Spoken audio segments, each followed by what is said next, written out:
Dead Space, like many series, had an ambitious start. It came out swinging, introducing tons of new ideas and interesting concepts.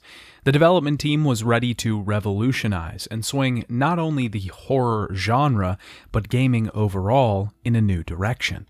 But Dead Space didn't always stay that way, and by the end it became something almost unrecognizable. It was a harsh transition that left a lot of people wondering how exactly we got here. That's what I want to look into today. I want to take a deep dive into the Dead Space series. I want to look into every nook and cranny. I'll be exploring every video game, comic, book, and movie. I want to see what made this series so great, but I also want to see what led to its downfall. Over the course of this video, I'll be talking about all three mainline Dead Space games, as well as the two spin-off games, Ignition and Extraction.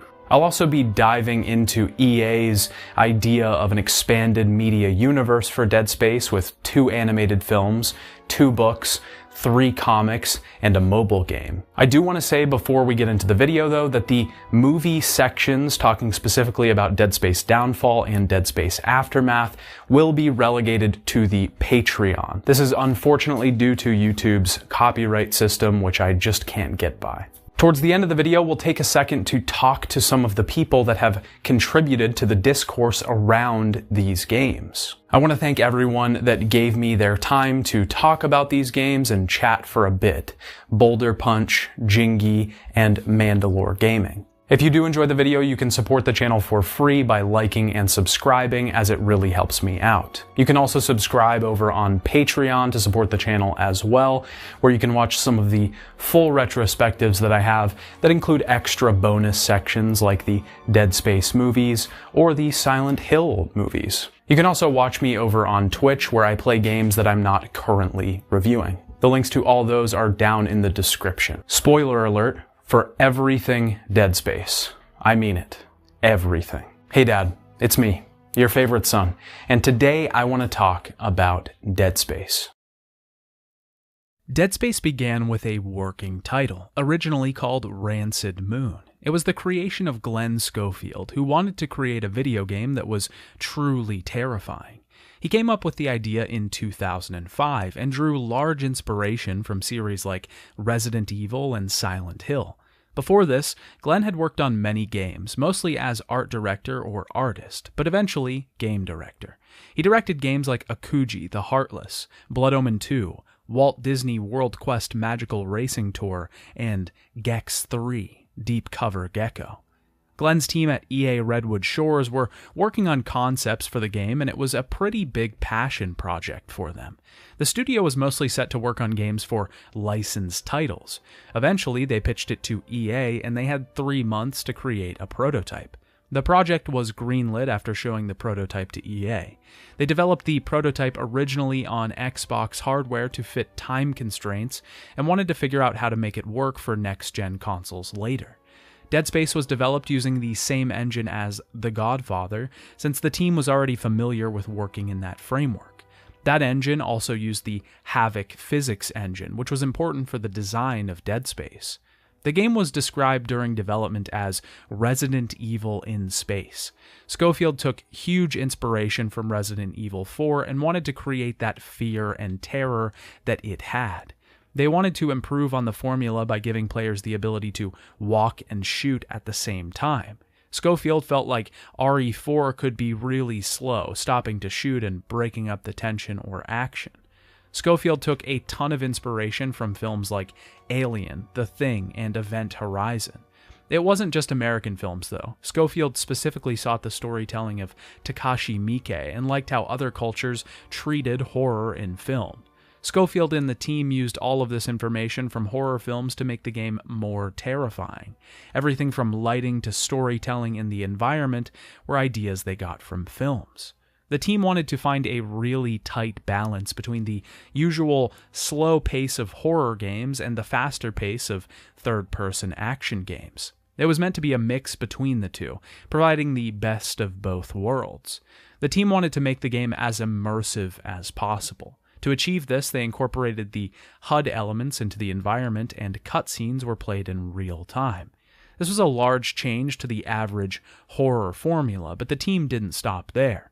They also incorporated strategic dismemberment, which allowed players to sever enemies' limbs. This was a large challenge for the teams, trying to achieve the maximum amount of points on the body where an enemy could be dismembered without breaking the game. The game also incorporated procedural enemy placements so that players couldn't memorize enemy movements and attack formations. The team reached a large challenge when trying to implement zero-G in the game. They did extensive research on space exploration and survival to make it a realistic interpretation. They also wanted the atmosphere to be the star of the show. In earlier builds of the game, they relied on jump scares.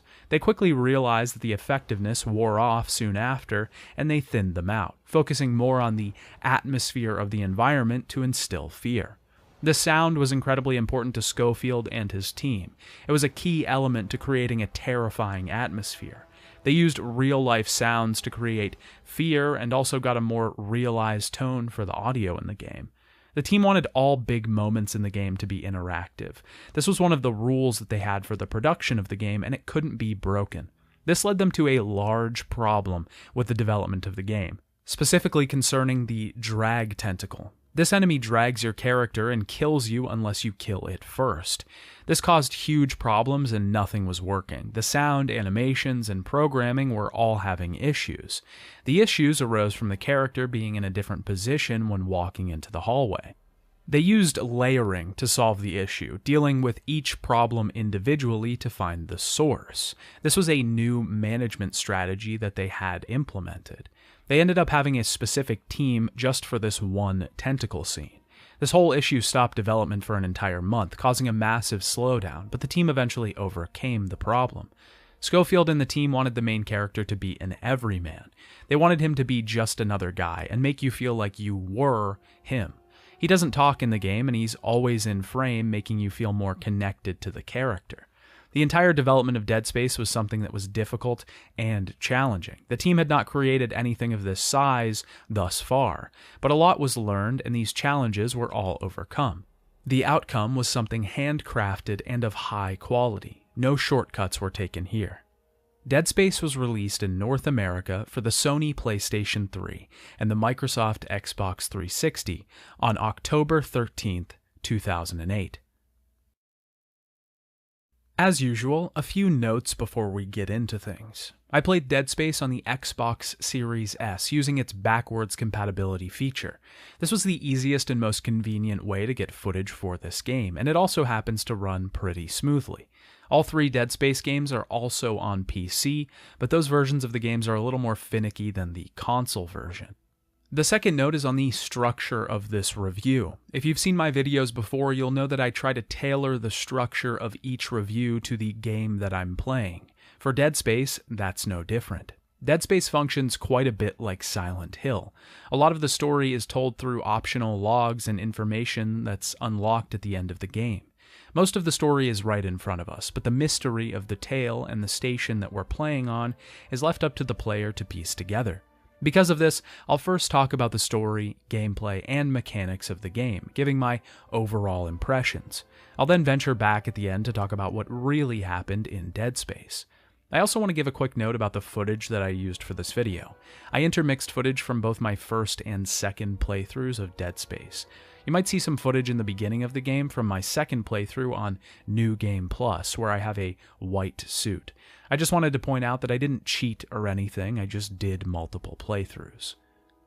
Dead Space begins with a message from Nicole. This is our main character, Isaac's girlfriend. Or was, we're not sure. Isaac is on a mission with two others, Kendra Daniels, a computer specialist, and Zach Hammond, the chief security officer. They are trying to board the USG Ishimura, a large flagship that Nicole is supposedly on. They're on a mission, responding to a distress signal on the Ishimura. They try to dock, but the automatic procedure is disabled, and the ship is badly damaged in the process. All the while, Hammond and Daniels are bickering because Kendra won't follow Hammond's orders.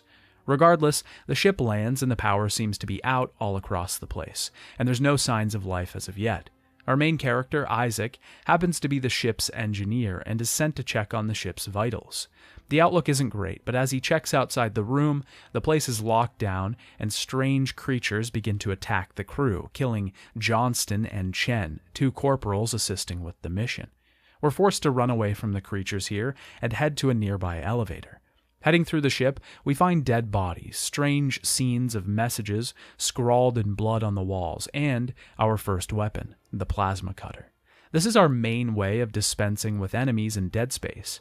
The alien creatures that we fight can be dismembered and take way more damage when doing so. We can also slow them down by taking out their legs or inhibit their ability to attack by taking out their arms. Each weapon in the game has two modes of attack that can be switched out by using the right bumper. In the case of the plasma cutter, this is attacking horizontally or vertically. The plasma cutter is probably one of my favorite weapons in the game and really functions as the bread and butter of our attacks for most of this entry. It's old reliable, and coming back to it is always something you can depend on. Like I said before, the team did away with the HUD in Dead Space. Because of this, Isaac's health is represented on his suit in the world rather than a menu sitting at the bottom of the screen. This allows for much more immersion in the world and really makes you feel like you're in the character's shoes rather than playing a video game. This does exactly what I was talking about earlier, break down the wall of immersion to instill fear in the player. We take out our first necromorph and head to the tram station. Here we're contacted by Hammond, who isn't dead at all. They're just as clueless as us about the origins of these monsters and the situation with the Ishimura. The goal is to get to the bridge, but before they can do that, we need to repair the tram system that runs through the ship. It's the only way they'll be able to get around and make it to the different areas of the vessel. Kendra isn't as keen on the idea of trying to fix the ship, she just wants to get out. Hammond tells Isaac that if he fixes the tram, he'll help find Nicole on the ship. We realize that Isaac has a personal stake in what happens on this mission. He didn't just come here for his job, he came here to see if she was all right. We have to venture into the ship to try and replace the tram car with a different one. On the way, we're introduced to Stasis, one of two suit powers that we'll be able to use in the game. This gives us a small meter on our suit that allows us to slow down an object's speed and time. We use this to solve many different puzzles in the game, but we can also use it on particularly fast enemies to deal with them easier. We have to get two arms to grab the damaged tram and pull it out, but one of the arms only stays in place for a second. We have to use stasis and eject the tram in time. All the while, we're being attacked by necromorphs coming out of the vents. This is how they travel around the ship, attacking from all sides. The sound of Dead Space is one of the biggest things that makes the game truly terrifying. We know exactly when an enemy has entered the room because of the sound.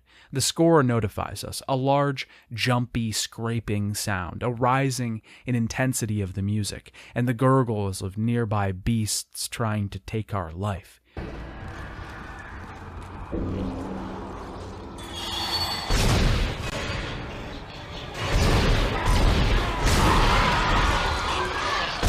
After playing for long enough, this becomes subconscious. You hear the noise of a coming threat, and you begin searching, scanning the room for where it could have come from. Dead Space doesn't hold back, though. It has no qualms throwing enemies behind you when you're dealing with another. Once the fighting has begun, there's no way to tell how many are coming your way. It's terrifying, and you always feel truly alone, out in the open, vulnerable. Now that we've got the tram replaced, we have to call it. But first, we have to get to the computer online, because of course, it's broken. We head to the storage room first. We enter a large room here, with multiple walkways going either way. This is always a troubling situation, because without scanning the room, there's no way to know whether there's another enemy waiting at the other end. It's terrifying, and Dead Space never makes you truly feel safe. There are moments of relief, sure, but we never truly feel like we can relax. Isaac grabs a new data board for the computer, and we're introduced to the bench, Dead Space's main upgrade system. We can collect power nodes throughout the game, mostly in containers placed on walls. They can also be dropped from enemies or bought from the store, though. We can use these nodes to unlock different paths for our weapons, suit, or kinesis and stasis modules. We can upgrade our health through the suit or the damage output of weapons and even their reload speed.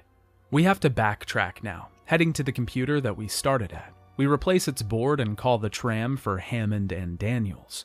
They head to the bridge to find out what happened to the ship. The lockdown has also been lifted, so some of the doors have been unlocked. Kendra again questions Hammond's ability to get them out of this situation, but he is dedicated to the mission and puts her in her place. Isaac heads back to the Kellyan to try and start the engines and get ready for their departure. We're attacked by multiple beasts on our way there, and when Isaac tries to start the ship, it explodes in a fiery blaze. The damage it endured during docking was clearly too much. We're assaulted by multiple monsters on the dock, even a new type, the Leaper. These are almost long, lizard-like creatures, a disgusting warping of the human body. They jump at you and attack with their tails. Kendra is distraught about the destruction of the Kellyan, their only way out now gone. Hammond decides to try and fix the ship, but they need Captain's authorization first. The Captain is already dead, so we need to get his codes to continue. Hammond sends the tram back to us so we can head back to the medical deck, where the Captain's body is at. We see the two attacked by a Leaper before we're cut off from them. We head to the tram and get our first store in the game. Here we can buy items like ammo for our weapons, new suits or weapons themselves, health packs, stasis packs, or anything else we'll need on our adventure. We can also sell equipment or items that we find here to get more credits. We take the tram to the medical bay and find a blindfolded woman on the ground, laying beside a mangled body. She gives us something before dying on the floor. Here, we receive the second of our two suit powers, the Kinesis module. This lets us grab and move large objects from a distance. This is also a puzzle-solving power. We'll have to use it for many different puzzles and traversal throughout the game, but it can also be used to grab and throw things at enemies. It's especially useful when grabbing an exploding canister and blowing up multiple monsters at once. Hammond contacts us again. He got separated from Kendra. We need to get past a barricade in the medical wing. The only way to do so is to blow it up. We have to get thermite and a shock pad. Inside the medical offices, we find a strange video recording of two people from the ship talking about something called the Marker. Heading through the rooms, we find a crew member alive, but he's quickly killed by a new monster type, the Lurker. These are small enemies that can crawl on walls and ceilings. They sprout 3 tentacles that shoot projectiles at us and can be incredibly annoying. The best way to deal with them, though, is to dismember each tentacle, usually killing them.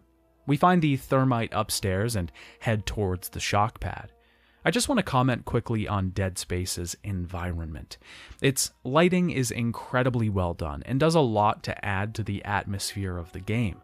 Lights flickering in certain rooms, orange flashing to initiate a quarantine, total darkness in some areas.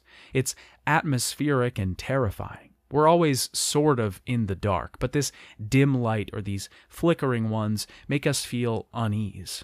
When we're in areas that are actually well lit, we almost feel a brief reprieve. The audience relaxes because maybe, just for a moment, we might be safe.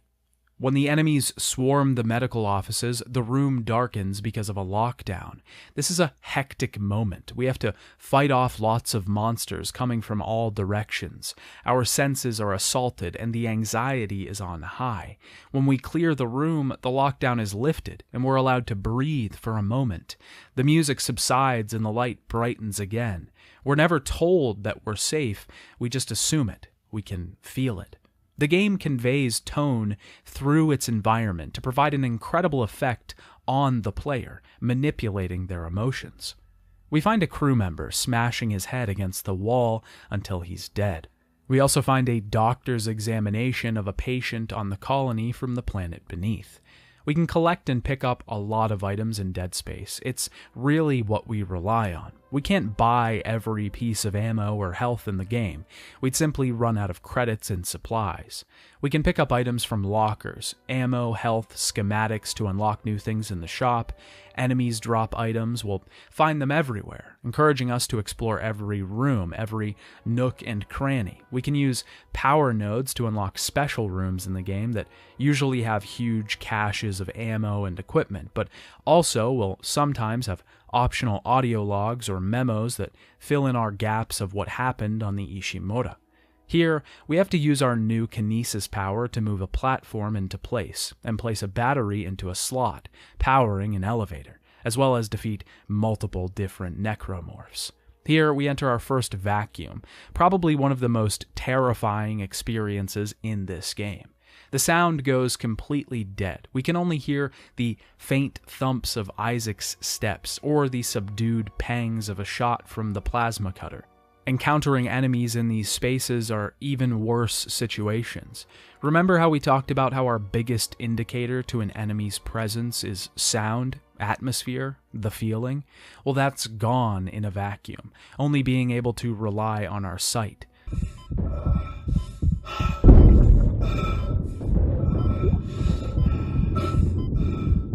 When in a vacuum, we have a certain amount of air, which slowly decreases. We have minimal time before we need to refill our O2 at a station, or get out of the vacuum. I love these experiences so much. Not only is our anxiety high because we're trying to get out, but we're also trying to figure out if any monsters are nearby and defeat them as quick as possible. We also immediately get our first taste of zero-G here. Certain rooms won't have gravity enabled on the ship. We can aim at a spot and jump to it. This is great for traversing across a room to get to an objective, or even solving puzzles later on. The zero-G can get a little wonky in certain circumstances, like when running through a curved pipe, the camera likes to go nuts. In this room, we find the shock pad and are attacked by necromorphs on our way out. Isaac backtracks to the barricade and blows it up, allowing him access to the medical bay. Suddenly, we receive a transmission from Nicole, a ship-wide communication asking for help. It seems like this is from before, not something current. In the morgue, we're assaulted by more enemies and find a woman sawing a human patient open, eventually taking the saw to her own neck. When we arrive at the morgue, we see a strange creature, a new enemy called the Infector, feed on a dead body. The Infectors transform dead humans into powered-up necromorphs. Getting these guys and killing them before they can transform others is paramount when we encounter them. The worst thing we can face is a room full of powered-up necromorphs. We find the captain's body and his access codes with it. Hammond starts to access the captain's records while we head back to the tram station. In the morgue is a strange language scrawled on the walls in blood. Hammond contacts us and says that he got attacked, but trapped one of the monsters in an escape pod. When Hammond looks at the ship's records, he says that the mutations on the ship aren't an infection, but a form of alien life. It arose when the ship cracked the planet below open. Worse news is that the ship's engines are offline, and the ship is falling in orbit. We need to head to the engineering deck next. We take the tram there. Each level functions in a pretty similar way. We usually take the tram to a new wing and are introduced to a small base area, which usually has a bench, a store, and a save point. This is kind of our breather area, the place we can recover and upgrade our weapons, strengthening ourselves. It's a point of relaxation, but that's not entirely true. Even these hub areas are not off limits to Dead Space. We'll see enemies in the hub areas from time to time, and the first time this happened to me, it was the most jarring thing. I realized in an instant that I wasn't safe anywhere. The biggest thing that Dead Space does is make you feel vulnerable. You quickly realize that everywhere is a danger zone. There is a run button in the game, but for the first half you almost don't even want to use it because you don't know what's around each corner. It's terrifying to turn past it and see nothing or something. The anticipation is what kills in this game. You're out in the open and you know that you'll be attacked. You just don't know when or from where. The game will hide monsters in piles of bodies so that you can't see them. They'll come from the vents behind you, above you. Anywhere they can attack, they will. It's this constant assault from the minute that we start playing the game that instills a certain anxiety in you from the start. There were so many times that I opened up the store, heard enemies on the other side of the door beside me, and closed it to check my surroundings before trying to buy something. When a game can make you terrified to buy ammo, you know it's done its job as a horror. We have two jobs in this area, to refuel the engines and get the gravity centrifuge working. In our new hub, we find a man dead in his chair. Tons of audio and text logs document the downfall of the ship. Crew members turning on each other, people trying to survive in this place. We have to take a gondola across a large chasm to refuel the engines. When we head back to the hub, an infector has gotten in and turned that dead guy into a necromorph, once again soiling our supposed safe area. We head to the centrifuge. On the way, we find a decontamination chamber. Here, the room is locked down and we're assaulted by a variety of enemies. This was one of the heights of fear for me, a shining moment in the horror that is Dead Space. The lights are shut off. It's almost complete darkness. The room isn't even square. We can't be sure where the threats are going to come from. We have to be prepared from all angles. Eventually, they drop from the ceiling. If we're dealing with one monster, we might be assaulted by another. It's a terrifying moment in the game. There's two types of horror in Dead Space: fear and anxiety. The fear is the classical description of horror, something creeping, crawling, the blood on the walls, gurgling sounds off in the distance. It's the atmosphere, the anticipation of the fight, the psychological. The other type of horror is anxiety. This is the fight or flight feeling, not when we're anticipating the fight, but when we're actually in it. The moment when we're swarmed by enemies. We've worried about the situation to come, but now we have to deal with it. This is a much more visceral fear, one that we experience in our bones. In the decontamination chamber, our anxiety is on full display. Once we defeat the enemies, we can make our way to the centrifuge. Here we have to use stasis on two large objects, moving them into the center of the room to start the machine. Once we boot it up, space opens underneath us and we have to avoid the spinning blade in the center, defeating enemies in a vacuum once more. When we get out, we're attacked by the drag tentacle, the one we talked about so much in the development section, a shock to the system. Kendra contacts us once again. She's alive. She's barricaded in the computer core. She found corroborating evidence that the colonists below were experiencing dementia from something called the Marker, an artifact found on the planet. She sends us next to fuel storage to access the engine chamber. On our way back, we head through a section of the ship, machines pumping incredibly loud in our ears. This juxtaposition is presented quite a bit throughout Dead Space, the comparison between the pumping sounds of the ship's equipment and the sounds of the monsters that inhabit it. Possibly faking us out, possibly commenting on the fact that this biological species functions exactly like a machine. When we reach the engine room, Isaac restarts the equipment. Hammond contacts to say that the engines are working and the ship is rising in orbit. Kendra has bad news, though.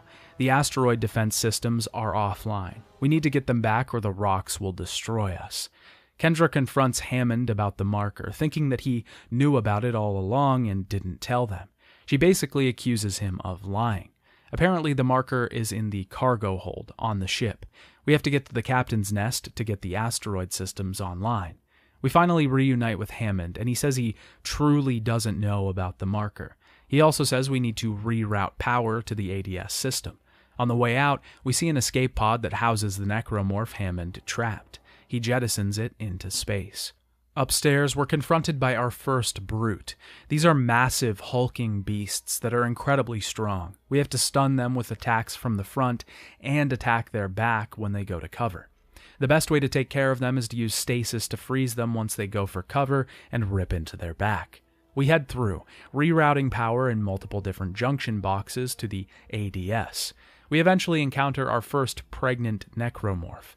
These have tons of swarmers in their stomach. If we shoot the stomach, swarmers descend on us and they can be a real problem. The only way to take it out is to tear its legs and arms away. After we get the last junction box, Hammond says the ADS targeting is down. We need to manually aim it, so we have to head to the cannon pit. To get there, we have to cross outside the ship, though. We have to jump through zero-G from cover to cover, making sure that the asteroids don't shred us to pieces, or that we don't run out of air. There's another fear that Dead Space plays on.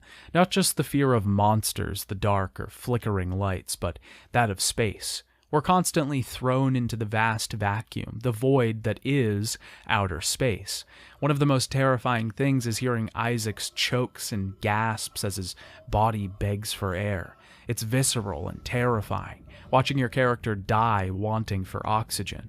It's a strange sort of fear, one more of death than anything else, but it's one that the game forces on us nonetheless.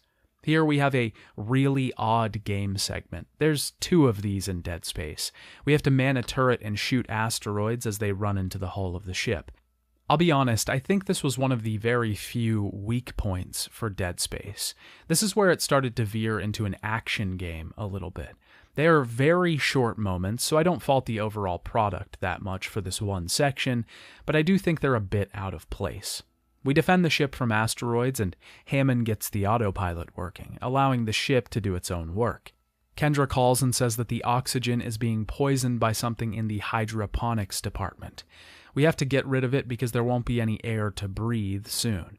Kendra is going to come up with a poison to destroy it, but we have to get there first. Once we get to medical, Kendra says the contaminated air is spreading. We have to find the chemicals to mix the poison. Inside the main room, we hear a man speaking to us through the sound system. Kendra says someone has reprogrammed the door locks. Someone else is here. I've talked pretty great about Dead Space so far, so I think I'll take this moment to point out a bit of a negative. The game reuses quite a bit of environments. We'll see the same room or area reused multiple times, just with more or less blood, objects, and moving pieces. I don't think it would be that bad, but some of the areas are very distinct, so they're pretty easily recognizable. I can mostly forgive this though because the game was so detailed for its time, and every area being completely unique probably wasn't too realistic. We eventually find a lab that has the chemical we need to make the poison, but now we need to find a DNA sample to mix it with. Unfortunately, someone has showed up. He tells us fighting against all this is pointless. He's some type of scientist and wants to show us his greatest creation, humanity's child, the thing that will replace us. Just then, the hunter crashes out of its nearby tube. This is an enemy that can't be killed. Even if we sever all of its limbs, it'll only be briefly downed while it regenerates those limbs pretty quickly. This introduces a whole host of new anxiety to the game and atmosphere of Dead Space. It doesn't matter where we go or what we do from here on out. We know that this thing could jump out of any corner and ruin our time. But why is it so terrifying? Because we know when it's around, our reprieve from the terror is a long way away. Even when we fight waves and waves of enemies, at least we know once we kill them, it'll be over soon, and we can breathe. With the hunter, we know it's never over. We have to run from it and make our way through the corridors. Hammond calls us to say that the infected air is getting to him. We had to look for a DNA sample, but we encountered the scientist again. He says that everyone should die for their cause. There's nothing we can do against this insurmountable wall. As we head through the next room, the hunter appears again. We have to defeat multiple enemies while also fending it off. We can shoot off its limbs and slow it down with stasis, but that's only temporary. We make it to the next room and find a guardian. These are beasts that are growing from the walls. They spit out smaller creatures that can shoot projectiles. They're pretty dangerous because if we get too close, we're automatically decapitated. And also, their screams are terrifying. We eventually find a DNA sample in the scientist's office. He has severed heads that he's captured, and scrawlings cover his walls. He interrupts our communication with Kendra to tell us that we should accept our fate. He decompresses the deck, causing us to enter a vacuum everywhere. We have to get to the security station to get the air back. We get the life support back online, but now we have to mix the sample. Kendra says that some massive beast has entered the colony from outside. That's when the air quality went down.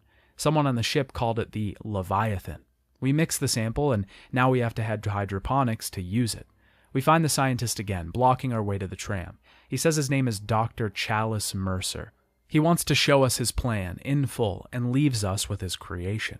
The hunter is back again, but this time we can get rid of it, at least for a while. We have to defeat it by locking it in the freezing chamber, using stasis and activating the room. Once this is done, we don't have to deal with it for a while. We head into the tram and head for hydroponics. When we arrive, we find Hammond injured in the area. He's been breathing the contaminated air and won't survive for long. He says the crew on the deck are transformed and are contributing to poison in the air. These are wheezers. In each area, we have to find multiple Wheezers and take them out. This will clear the air and make it breathable. Most of this takes place in an incredibly open plant room. Like I said before, these open rooms are our worst enemy. Corridors in Dead Space can be dealt with. Trust me, they're terrifying. But there's really only two places enemies can come from, in front of us or behind us. In a large open room, they can come from anywhere. It's incredibly easy to get overwhelmed and feel exposed, vulnerable. Dead Space does a great job at accomplishing this goal, making you feel like you're alone and about to be attacked from all angles. It's almost like the game purposefully manipulates every possible fear that you could have. It sinks its teeth into the core of your feelings and uses them against you. Through this area, we'll also encounter exploders. These are small, lanky creatures that lumber towards us. They have a pod on their arms, and if shot, it will explode. This explosion is pretty large and damaging. It can be used to give us the upper hand in a firefight, but it can also destroy us. We have to run through multiple areas, traverse through 0G, and take out tons of enemies to eventually destroy the last of the Wheezers. This allows us to recycle the air and clean most of the contamination, but it will never be gone until we destroy the Leviathan. This is our first real boss fight in Dead Space, and it comes about halfway through the game. The Leviathan has 3 tentacles at the beginning of the fight. When they expose their pods, we have to destroy them and get rid of each. After that, the center of the Leviathan will begin shooting its own exploding pods at us. We have to use kinesis to shoot them back into its mouth. After we do this a few times, the tentacles will return to try and stop us, but damaging the center enough will kill the thing. The boss is terrifyingly large. It's eldritch in size and shape. It looks like something that's too large for us to comprehend. It's designed very well, but it's also a great fight. It keeps in theme with the immersion that the team was trying to create. No boss health bars, no UI, just us having to intuit what to do to defeat the thing. With it destroyed, the oxygen levels are back to normal, but Hammond is not responding. Kendra wants us to head to the SOS beacon to try and send a distress call to other ships. We take the tram towards it. Our goal is to attach the SOS beacon to an asteroid that's being smelted. We can launch the asteroid out into space and hopefully someone will be able to find it. So, I know I said that there are no safe spaces truly in Dead Space, but I lied. Up until this point in the game, elevators have been pretty much the safest place we could be. When we're traveling in them, we're not attacked generally. Even in the first few minutes of the game, it's established that elevators are a safe area. When a necromorph tries to attack us on the elevator and is beheaded. But in this area, even this is taken away from us. As we take the elevator down to the lower levels, we're assaulted by multiple enemies dropping into the top of the open mining elevator. It's a rough experience because it's another reminder by the game developers that you are not safe. On the next floor, we have to clear boulders from a room to be able to get through. We have to use our kinesis to shoot them into a gravity beam. We get a mining access key to let us into the other areas of this level. We use a gondola to cross a large space and are assaulted from all sides by enemies shooting projectiles at us. Once we reach the other side, we finally see Nicole. Isaac? Is that really you? It feels like it's been so long. But I can help you now. Come with me. The beacon is nearby, but Nicole has to disable the lock. We have to protect her from the other side, killing all of the enemies that try to attack her and us. She says she'll find a way to Isaac and tells him she loves him before heading off. We find the SOS beacon and head to the mining bay. In the subdeck, we have to release all 4 gravity tethers that are holding the asteroid in place. We have to use stasis to slow them down and then shoot one of their capacitors. 2 of the tethers are inside the ship, but the other 2 are outside. We have to 0G jump onto the asteroid and walk around it, avoiding the incredibly dangerous rings circulating the thing. I love these huge, massive rooms and set pieces. They always just look so grandiose. Not only does it make you feel like you're seeing something so incredibly massive and beautiful, but it also makes you wonder exactly how many people were working on this ship. The vast crews of people that made this thing run, that had lives on this vessel, all gone, void of any life. It feels hollow now. Once we destroy the tethers, we can place the beacon and launch the asteroid. Kendra says that she's started to see her brother again, even though she knows he isn't alive. Our next goal is to fix the communications array so that people can respond to the distress beacon. We head back to the tram once again. Kendra says that a military ship, the USM Valor, just shocked in next to them. We can't communicate with them until we get the comms array working, though. Kendra says that she thinks someone is listening in on their communications. We finally reach the array, but a lot of the dishes have been damaged. We have to use kinesis to arrange them in a ring so that they can start working again. Once we do this, we receive a comm from one of the people aboard the USM Valor. He says they picked up our escape pod, the one that Hammond jettisoned. Great. It's an automated response that repeats every 30 seconds. Kendra needs to communicate with the ship to try and get in contact with them and warn them about the necromorph. She needs to get the blast doors open to boost the signal, though, and there's something blocking the way. We have another strange cannon segment where we have to shoot down different tentacles from a large beast that's blocking the blast doors. Again, I think this is just a little action-y for the tone that the game was setting previously, and is an odd addition to the game that it probably would have survived without. It definitely isn't game-breaking, it just disrupts the flow a little bit.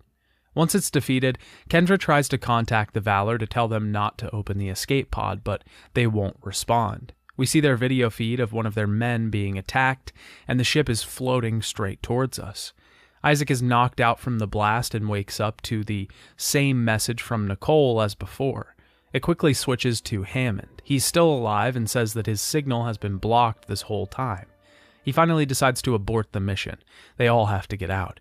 He found a shuttle on the crew deck. It needs a new core, though, that we can salvage from the USM Valor. I should probably talk about the weapons of Dead Space. We've already talked about the plasma cutter, but there are many more weapons we can collect in the game, being able to equip 4 at the same time. The 4 I used mostly stayed with me throughout the game. The plasma cutter was obviously my mainstay. It's accurate and reliable. It can be used to easily sever appendages, and when it's upgraded all the way, it can do some real damage, even being such a small weapon. The second one I used the most was the line gun. This was a pretty close second favorite to the plasma cutter. It basically functions like the plasma cutter, shooting a horizontal bolt at the enemies, but it's much wider. It can devastate enemies, even though it holds much less ammo, and finding it is more difficult. The pulse rifle was my third favorite. It's mostly a generic fast-shooting rifle with a lot of ammunition and a big clip. It can be used to success even on bigger enemies, but is a little harder to target limbs without wasting a bunch of ammo. My least favorite weapon I used was the Ripper. I don't really know why I kept this one on me the entire game, but I did. I think it was mostly because I had so much ammo for it, and I just kept finding the most ammo for that gun throughout the game. It was an insane amount, so I couldn't just put it away. Through most of the game, it was a terrible gun. It shoots out blades that hover in front of you for a brief period. You can guide the blade and use it to slice enemies apart. Its secondary shot just fires a projectile blade out from the weapon, though. I really made it a point to upgrade this weapon in the later game, when ammo was becoming an issue. You'll be forced at certain points in the game to exhaust your entire arsenal, as you only have so much ammo for each weapon. These moments can get really intense because you're swapping through all your weapons only to realize you have to use the Ripper to defeat this wave of enemies. The weapon wasn't a bad idea, it just doesn't do that much damage from the get-go, so upgrading it is a must if you're going to use it. Once you do, it can actually function pretty well, but it requires a lot of nodes, and you might be better off just using those for your suit or plasma cutter. I do enjoy the arsenal and variety in weapons that you're presented with in Dead Space. It does feel like certain weapons were designed for certain enemies, so you always have a tool to deal with the situation that you're presented with. We head to the tram and make our way towards the Valor. Hammond thinks that the Valor was sent to destroy the ship, not save them. He's cut off before he can finish, and Kendra says they lost his signal. The Valor is sticking into the side of the ship, but it's locked, and we have to dispense with the radioactive orbs that fell out of its weapons during the crash. Inside the Valor, the military men that have been infected were already wearing stasis units in their body armor when they died. This has been merged into their body when they were infected, creating hyper-fast necromorphs. These guys are very threatening, but the best way to take them down is to use stasis to slow them and rip them apart quickly. The whole ship is a mess. It's burning and sheared in half. We have to make our way through the broken and shattered vessel. We eventually receive a transmission from a man named Dr. Terrence Kyne. He wants us to help him by repairing the shuttle. He says that humanity will be wiped out unless we return the marker to it. We can't just run. Inside the military base, we encounter an odd little shooting range that will reward us for completing stages. This is the real safe area. We eventually get to the room that the core is in, but the engines are firing inside of it. We have to use turbines to make our way down the hall and shut them off. Once we get the core, Kendra tells us to head to the crew deck. We finally see Hammond again, but he's being chased by a brute. He's on the other side of the glass, though, and he's killed. We defeat the brute ourselves and head out. As we leave, the ship begins to explode. Kendra found the shuttle that Hammond was talking about, but the navigation cards have been removed. We have to get 3 of them on the crew deck, and we'll be able to use the shuttle to leave. Entering the main area of this deck, we see tons of bodies with white wraps around their faces, shot in the head. We find Dr. Chalice as he kills a man, a believer, he calls them. We encounter a new enemy while looking for the nav cards, Dividers. These are very tall, lanky creatures that, when we kill them, spawn multiple smaller enemies. They're tough, but can be taken out easily at range. We get contacted by Dr. Kyne again, and he wants to talk to us after we have the nav cards. Dead Space has something truly great. It's sort of an undefinable quality. Most would call it atmosphere, but I think it's different than that. I call it a feeling. This feeling delivers terror and fear, surely. It creates an environment that is hostile, aggressive, depressing, and oppressive. It's terrifying to be in this world for any period of time, but why is that? It's because of this feeling that you get while playing it. This feeling can be described by all of the parts that make it, the ones that we've already talked about at depth. The lighting that dredges up childhood fears of the dark, the sound that makes you remember your terror of things that go bump in the night, the horrifying creatures lumbering at you around every corner. This dire situation that you spend the entire game trying to get out of. But this feeling isn't just these parts. It's all of these things combined and placed perfectly that creates something completely different. The feeling. One that permeates every second of gameplay. It's relentless. It's horrific. It's graphic. It's the heights that horror games aspire to. The delicate balance that we talked about at the beginning of the video is here. The scales of justice have been evened. The teeter-totter is at a flawless center. The pencil is resting perfectly in the center of your finger. It works just right. Isaac eventually finds another nav card, and an extremely fun minigame in the process. Apparently the crew of the Ishimura like to play Z-Ball. This is basically basketball in zero-G. We can jump around to platforms to increase our multiplier, and shoot the ball into one of the 4 baskets to get more points. It gives us some rewards for completing each round. In the next room, we see a spinning video of Chalice speaking to some believers who have turned their back on the faith. We find a section of kinesis movable bunk beds that we have to navigate through. We find the final nav card, and Chalice contacts us to say his creation is back, reborn. The hunter has returned, and we have to run. Escaping back into the bunk section is incredibly terrifying with this thing at our back, and we have no idea if it'll be able to get through or not. We have to stay alive in the next room while Kendra gets the door unlocked. Kyne congratulates us on getting the nav cards and tells us to meet him. Kendra says that the man might be unstable and violent, to be careful around him. Kyne tells us that escape is impossible, that the shock point drive on the shuttle is downed. Kyne is clearly raving, but he shows us a video of a massive beast called the Hive Mind that came from the core of the planet. It controls the necromorphs telepathically. He claims that the marker contains the Hive Mind, and if we return to the planet, it can be trapped again.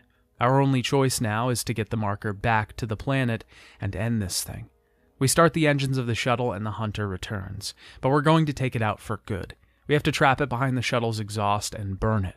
We can do this by cutting its legs off and hitting it with stasis, running back and starting the engines. Kyne arrives and takes the shuttle over to the flight deck so that we can grab the marker and load it up. Chalice contacts us and once again tells us to accept our fate as he lets an infector attack him. We see this happening in the next room and have to defeat this newly changed Chalice, which is all the same as the rest. Kyne tells us to head to the cargo bay so that we can get the marker to the hangar. The cargo bay is terrifyingly open. There are so many points of entry for enemies, and at this point in the game, they're all pretty fast. We never know which direction we're going to get attacked from, paranoid looking every way to locate the nearest threat. Tentacles will even attack us from underneath the platforms. Our goal here is to move the marker from one end to the other, and then send it up to the hangar. We head up to the flight deck, back to where we started the game at.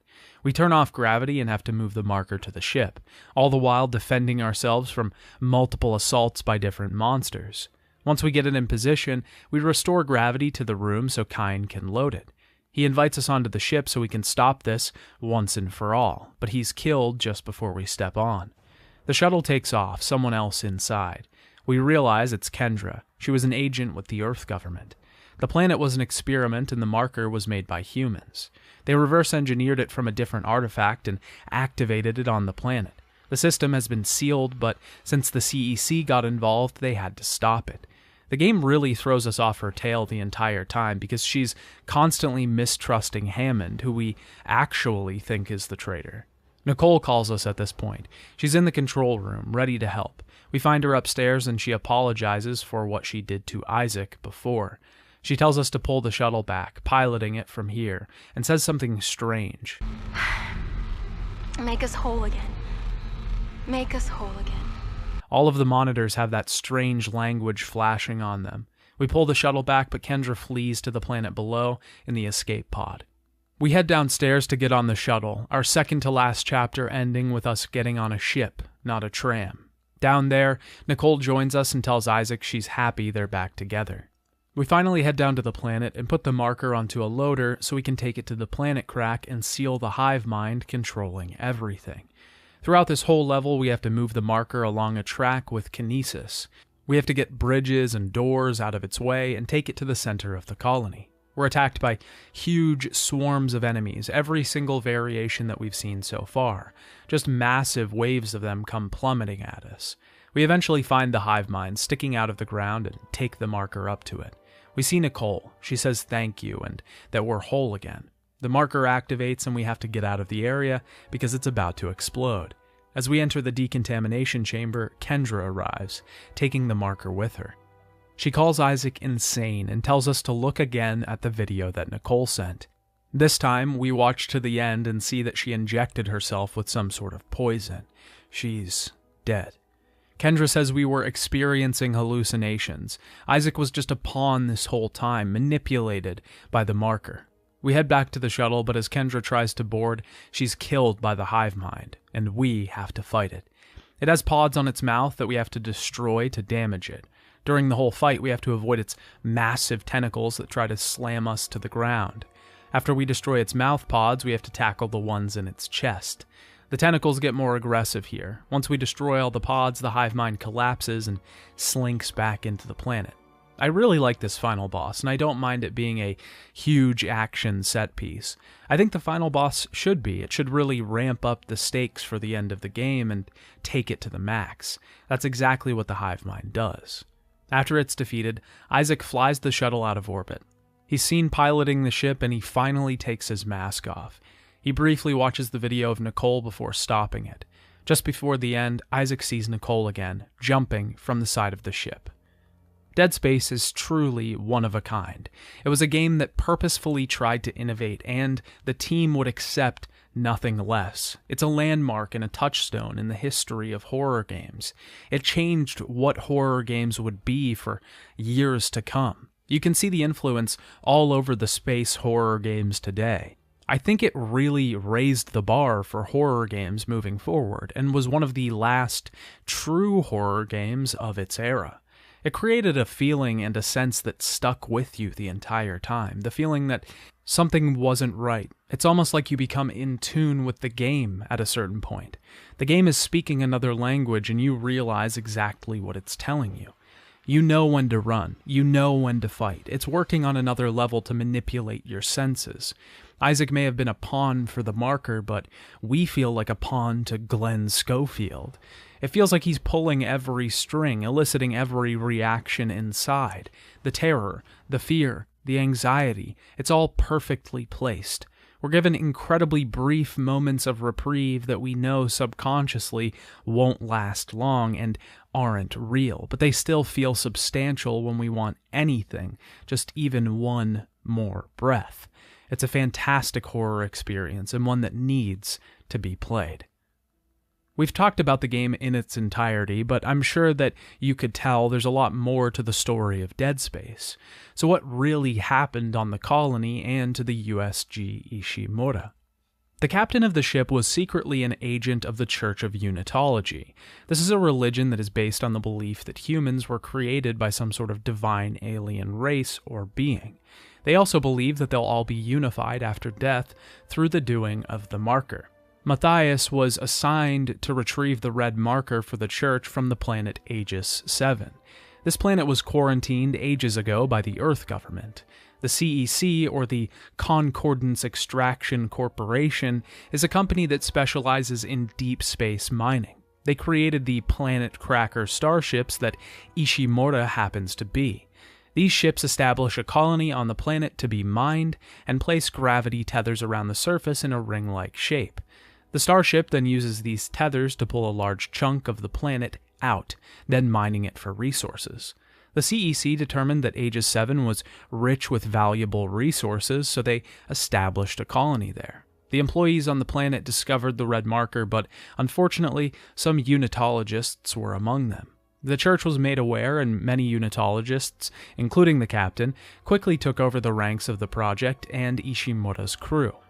The Unitologists took this opportunity to capture the red marker, possibly seeking the reason and method of their own creation.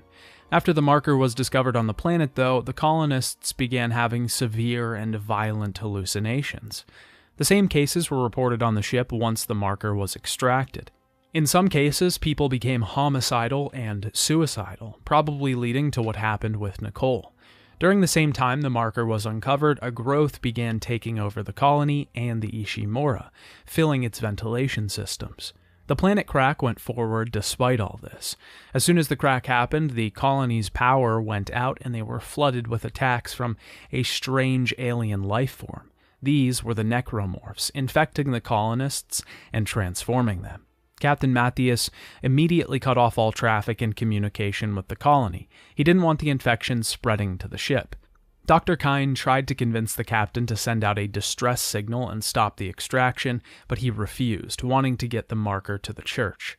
Kyne tried to relieve the captain of his duties as he thought the captain was suffering a psychological break and clearly wasn't paying attention to the safety of the crew. He tried to sedate the man, but ended up killing him in the process. This could have been accidental, or just another symptom of the marker that was present on the ship. The infection spread to the ship by way of a shuttle that had escaped from the colony. A survivor had made its way to the Ishimura, not knowing that a necromorph had made its way onto the ship. The ship was sabotaged, all of the escape pods launched, but empty. A crew member eventually used their last moments to send out a distress signal. This was picked up by the CEC, who launched the Kellion to investigate. The Earth government eventually found out about the Ishimura being in a restricted system and dispatched agents to find out what was happening. This was Kendra Daniels' mission, to retrieve the marker for the Earth government. She was assisted by the USM Valor, the ship that tried to destroy the Ishimura.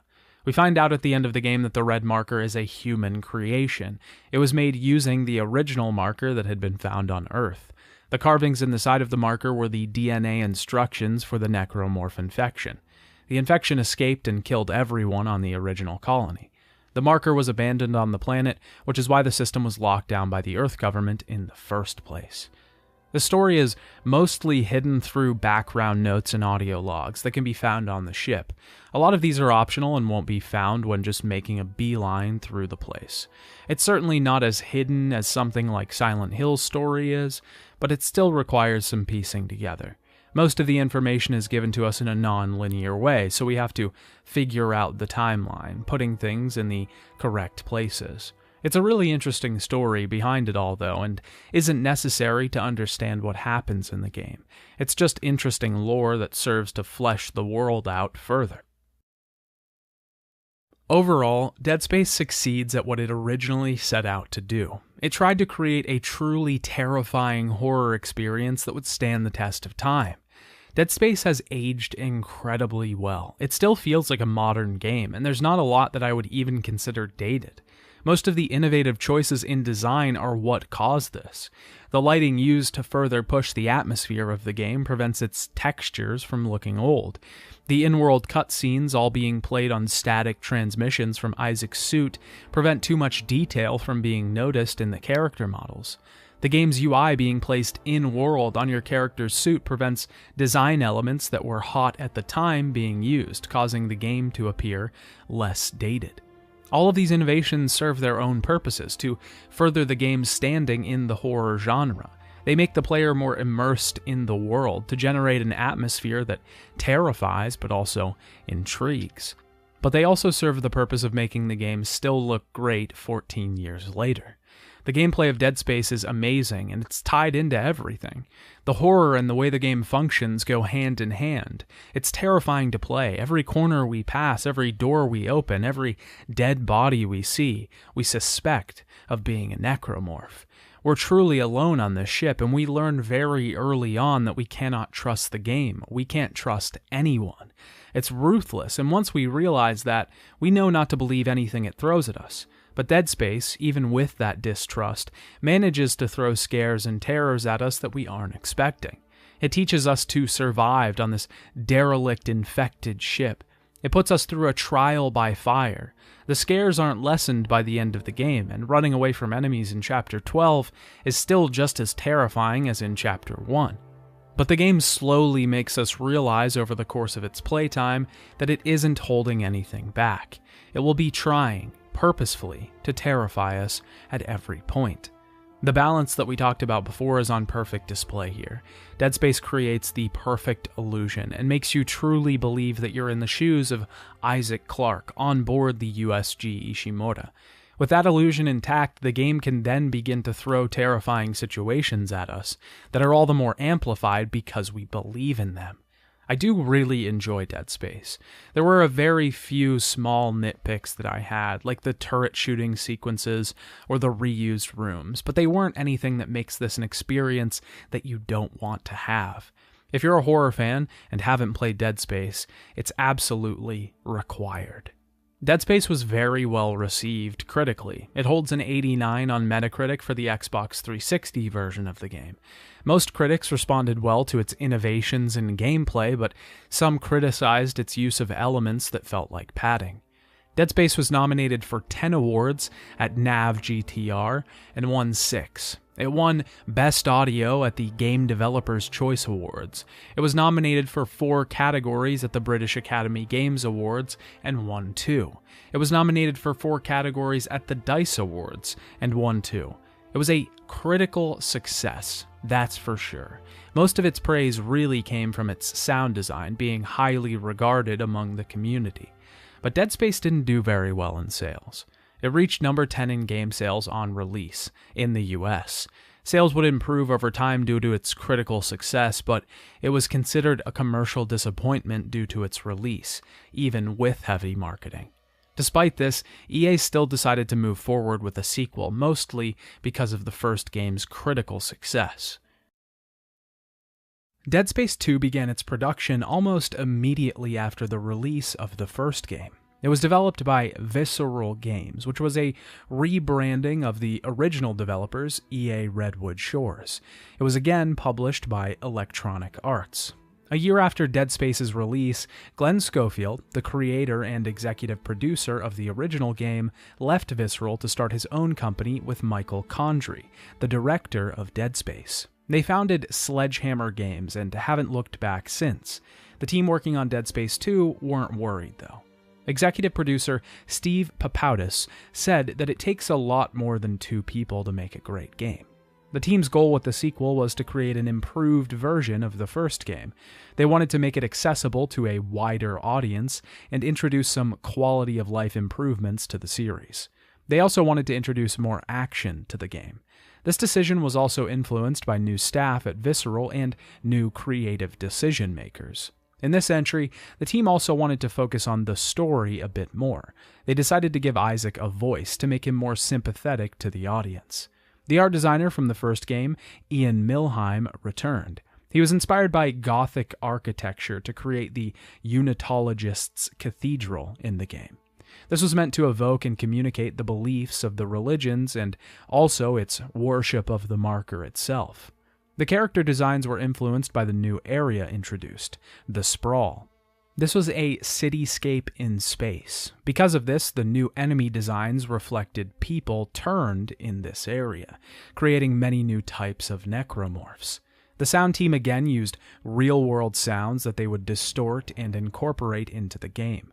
They wanted to really focus and hone in on the sound design, improving it beyond the first game. Andrew Boyd, the chief audio director, noted the importance of sound design in horror, making it a point to balance this element for the game's horror component. Dead Space 2 was officially announced on December 7th, 2009. The game was shown off at E3 and a demo was showcased at Gamescom.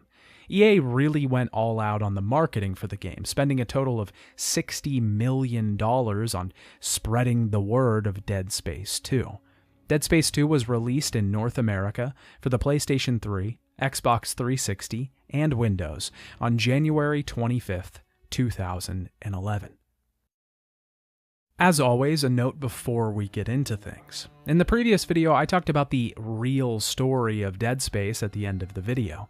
This was due to the fact that a lot of the audio logs and text memos we find in the game will give us background information on the situation at hand.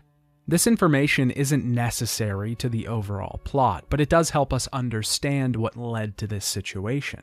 Now, I won't be doing this for Dead Space 2. The reason is that a lot of the audio logs focus on smaller stories and just sort of fleshing out the attacks by the necromorphs. The other reason is that there's a lot of other media that explains what happens in between Dead Space 1 and 2, so I'll be covering this topic more extensively in the full retrospective.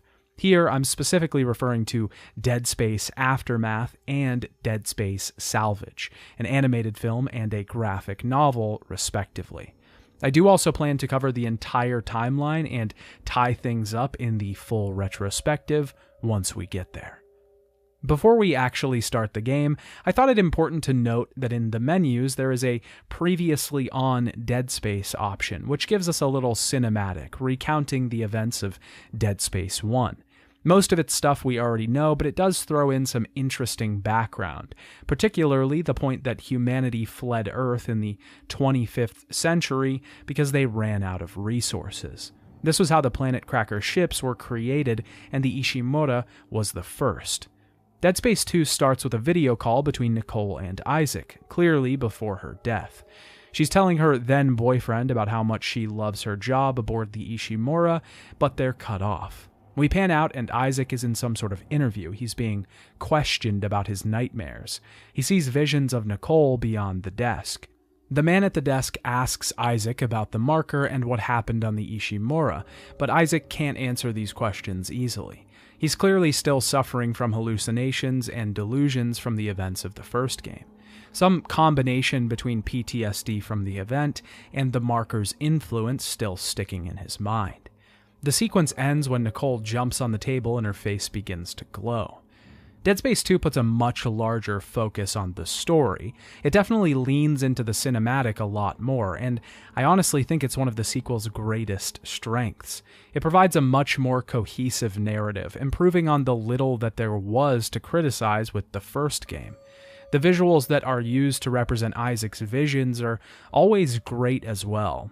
There are these visceral, primordial, alien images, especially in reference to Nicole's light face. Isaac is woken up by someone named Franco. We're in a straitjacket, being rescued with little to no information. Franco is killed before we can get any more, turned into a necromorph in front of our eyes.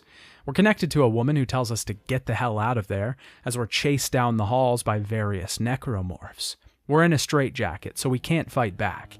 This is a great design choice from a horror perspective. Disabling us and forcing us to get out as fast as possible increases the anxiety right from the beginning. We walk through the facilities, seeing the remnants of what the necromorphs have done in another room. We can see a man being interrogated on a monitor by the same guy who was interrogating Isaac. The man being pestered is named Nolan Strauss, and he's talking about the marker, how it was speaking to him. In the next room, we see the interrogator, who tries to slice Isaac's neck, but instead takes his binds off. He then puts the knife to his own neck. We gain a flashlight, which will be incredibly important in this entry. We get a video call from the woman before. Her name is Dana. She's trying to help us and tells Isaac that he has dementia from what happened on Aegis 7. She can cure him, but we have to get to her. We travel through some service ducts, and Dana tells us that we have to follow her path, because if Tiedemann finds us, we're dead, whoever that is. We find a man suspended above a table, but we hack the machine. From this, we gain the Kinesis module. This works very similar to Dead Space 1. We can lift objects and throw them, or just move them. Dead Space 2 places a much larger emphasis on using it in combat, though. There are poles placed around almost every room that we can fire at enemies as projectiles. This also gives us a backup option when we run out of ammo and are in a jam. We destroy some necromorphs with it and head into the next area. There, a man has a surgical laser on him and we have to deactivate it. We can't do it quickly enough to save him from the attacking necromorph, though. Either way, we get a plasma cutter from it, our first weapon of the game. It functions just like the last one, letting us dismember enemies with ease. Dead Space 2 uses the same system as its predecessor. Targeting limbs and cutting apart enemies will do much more damage and disable them. We eventually encounter Strauss in person, the man we saw interrogated before. He says he's patient 5 and asks if we remember him before being separated by some blast doors. We're accosted by waves of necromorphs, and Isaac fends them off.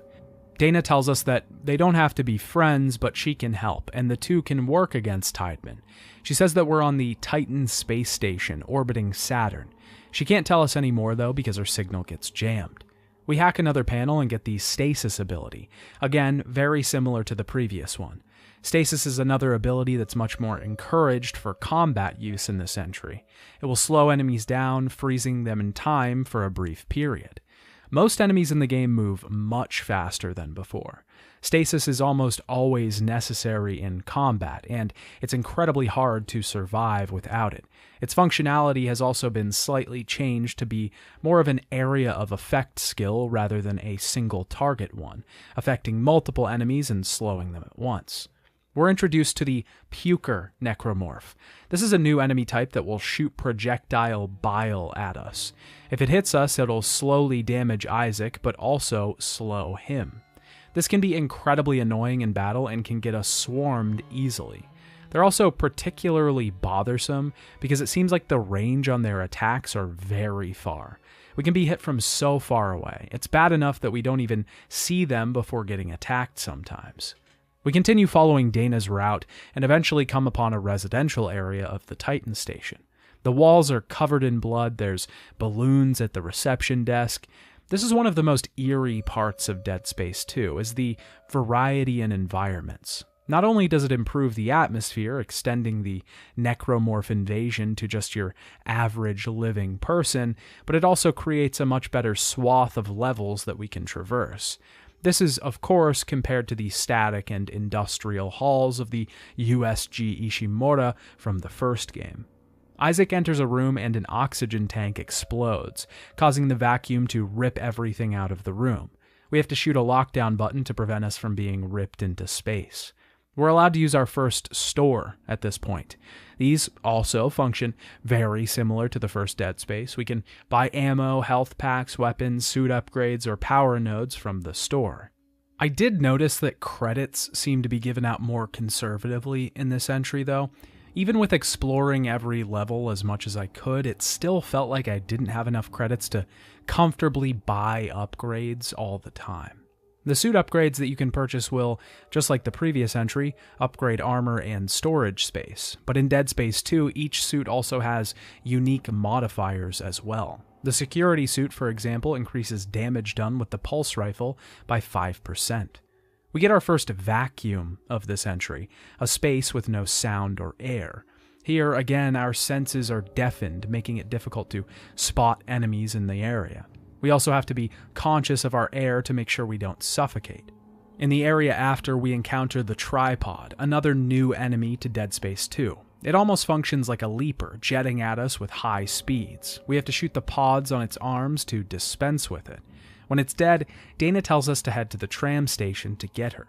She tells Isaac he's been here for 3 years. He was brought to the station by Tiedemann, who found him floating through space. The marker put a self-replicating signal in his head, and it's spreading.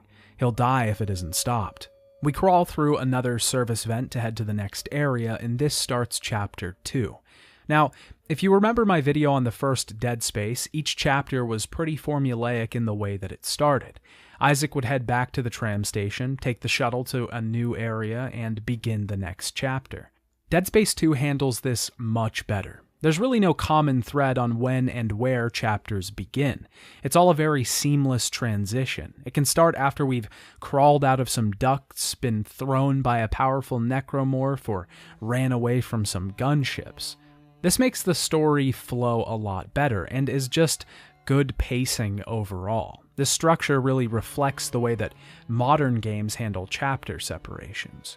We get access to our first bench here, which will allow us to use power nodes found throughout the game or in shops to upgrade our weapons, rig, or stasis module.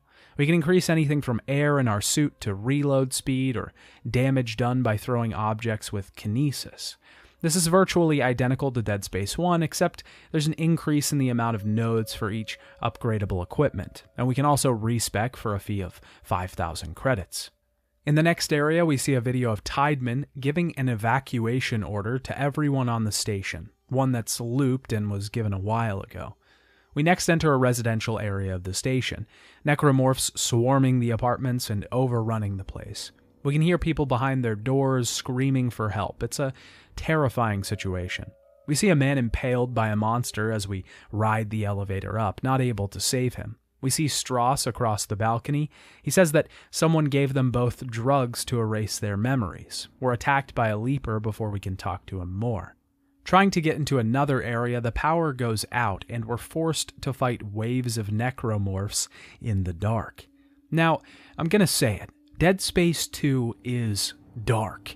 And I don't mean like tonally dark. Well, it kind of is that as well, but it's physically very dark. Much darker than Dead Space 1 by far. There were dark moments in Dead Space for sure, but they were used sparingly. I talked at length about how that game used light as an extra form of communication with the player. A language talking directly to the player's subconscious about whether to be scared or to breathe. Dead Space 2 is mostly dark. Like, a lot of the time it's either dimly lit or just pitch black. We have to constantly be aiming to see where we're at because we can't see anything without the flashlight. Now, don't get me wrong, this does add some tension and fear into the game. Quite a bit, actually. But like I said, making the decision to not use this sparingly exhausts the usage of the dark as a scare tactic pretty early on. We get to a certain point where it doesn't even matter that we're in the dark because we're used to it. Like a cat. Each time a scare is used in a horror game, it becomes less and less effective. Now, I know what you're going to say, Dad. Dead Space 2 isn't a horror game. It's an action game. And I would be inclined to agree with you. But I don't think the developers did at the time the game was made.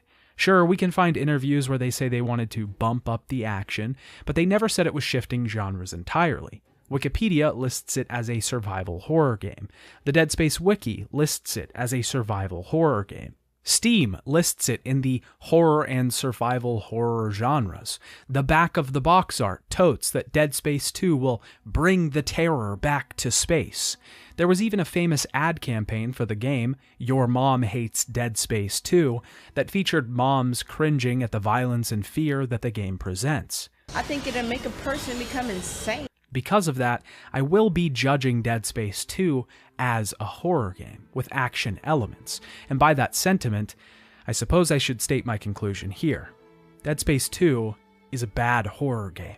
I'm sure you don't agree, but let me at least take some time across this video and tell you the reasons why. Before we get to that, we need to make our way through the story some more. Isaac weaves his way through the apartments and eventually gets to the other side. Dana tells Isaac that Tiedemann built another marker, the reason that the necromorphs are overrunning the sprawl. He begins having hallucinations, something Isaac will experience throughout most of the game. We see strange flashing images and noises coming from the screen, and eventually Nicole sitting on a bench. We have to make our way through the train as it rides to its next destination. Of course, defeating many necromorphs along the way. We have to use our boost boots to jet to another car, and eventually the car crashes, ejecting us from the bottom. We're hung by our feet upside down and have to shoot enemies coming at us. Very reminiscent of that famous scene from The Last of Us, even though this was released before The Last of Us.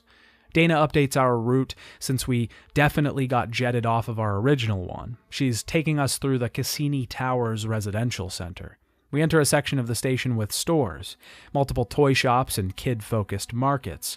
We can hear laughs, the sounds of advertisements, and music boxes. The first half of the game has quite a few of these creepy environments, and it's something that it does pretty well. We're introduced to a new enemy reflective of this specific environment, the Pack. These are very weak necromorphs, gray and small.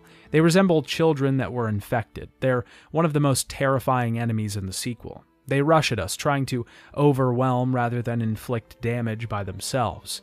This can happen very easily, but they also die from one hit, so as long as we keep shooting into the horde, we can manage them. After we defeat them, Strauss contacts Isaac. He's paranoid and thinks they're tracking their signals. His memories are coming back. He's seeing symbols. Someone finds him and his video is cut off.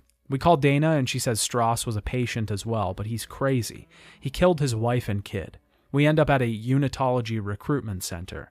Dana has routed us through this place so we can get to residential. We eventually reach some sort of maintenance hatch and get our first taste of boosting. Zero-G is much improved in Dead Space 2. No longer are we confined to jumping from wall to wall. We can now float through the air and fly wherever we like. This works much better for puzzle purposes and allows us much more freedom. We fly through a fan and end up in more apartments. This place is covered in unhinged scrawlings covering the walls, the same symbols, language, and marker that we saw on the Ishimura. The interesting thing about these symbols is that it's a real language the team created for Dead Space 1. These are actual writings and we can translate them because the language was decrypted ages ago. This one, for example, says convergence.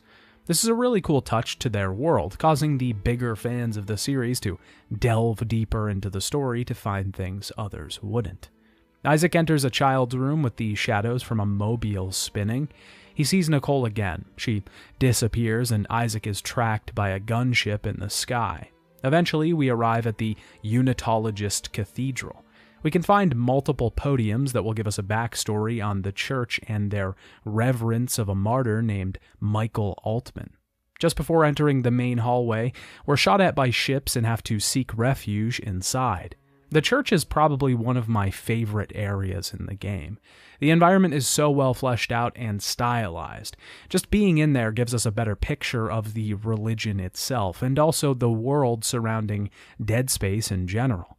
There's also this inherent fear we have based around grand Gothic buildings like this. Mixing the Gothic architecture with advanced future tech is also just an interesting spin that you don't get to see much. Isaac is contacted by Strauss again, who rambles on about the symbols some more. He says they have to work together, but gets distracted by someone. We find some church indoctrination videos and eventually have to solve a puzzle to get a door open. We almost get sucked out of a window, and if we don't hit the lockdown button, Isaac's arms get severed. We make our way through seeing more apparitions of Nicole speaking to us through the screens. Nicole eventually tries to impale Isaac with a syringe, but as she disappears, he realizes it was him trying to stab himself the whole time. Isaac is at a point where he's lost himself, lost his mind. He barely has control on reality, and these apparitions begin to make us question what is real and what isn't. Because we know what happened in Dead Space 1, we really have no way to trust Isaac as a narrator. It's this setup that makes us just as paranoid as the character that we're playing. We're introduced to the Stalker necromorphs that are almost like small velociraptors. These enemies are quite annoying as well. They'll hide from us until they find an opening and charge. We have to wait patiently for them to come out of cover and try to defeat them as they run at us. Dana tells us to head through the crypt. She tries to tell us something important as well, but her signal is jammed. We head down into the crypt's strange freezer pods are full of bodies, and now those bodies are transformed, breaking out of their glass containers and attacking us. We find the exit, but we have to go straight up. We need to fix the gravity controls, slowing the machine below and pulling arms down to stop it. Isaac heads straight up and finally gets in contact with Dana again. She says that the people in the gunship are probably targeting both of them. We're attacked by another tripod and have to fight off massive waves of the pack. We finally get out of the church and meet with Dana, but she captures Isaac, revealing that she's a unitologist. She says that Isaac was brought here to build markers for them, and he built the one on the sprawl. She won't be curing him because they need him. Just then, a gunship tears apart Dana and her crew. Isaac claws his way into a maintenance hatch and falls down, barely escaping. Before he gets away, the Tormentor shows up, a massive necromorph that rips and tears through everything in its path. We have to shoot its pods as it tries to smash Isaac to bits. This is basically a much upgraded and advanced version of the Drag Tentacle. We're attacked by the gunship again and thrown out into space. The Tormentor rips apart the gunship and we blow it up, causing Isaac to be thrown into an apartment complex, starting Chapter 6. This is what I mean when chapter transitions are so much smoother. These huge action sequences are actually insanely well done. They're smooth, they're high-paced, fun, and intense. It really ramps up the stakes, and seeing Isaac barely claw his way out of the turmoil he's in is heart-pumping. Stross contacts us. He wants to team up and destroy the marker. He's recalling something called the Steps, but Isaac doesn't remember these. Stross is remembering his family again and gets distracted. We have to trust Stross at this point because we have no other choice. He's our only ally. Our other one, Dana, was a traitor and she's dead. We're introduced to the cysts in the next area. These are small pods that shoot out explosive projectiles. They only shoot out one before dying, so we can easily take care of them by shooting them first. They don't target us, they're only activated when we walk close to them.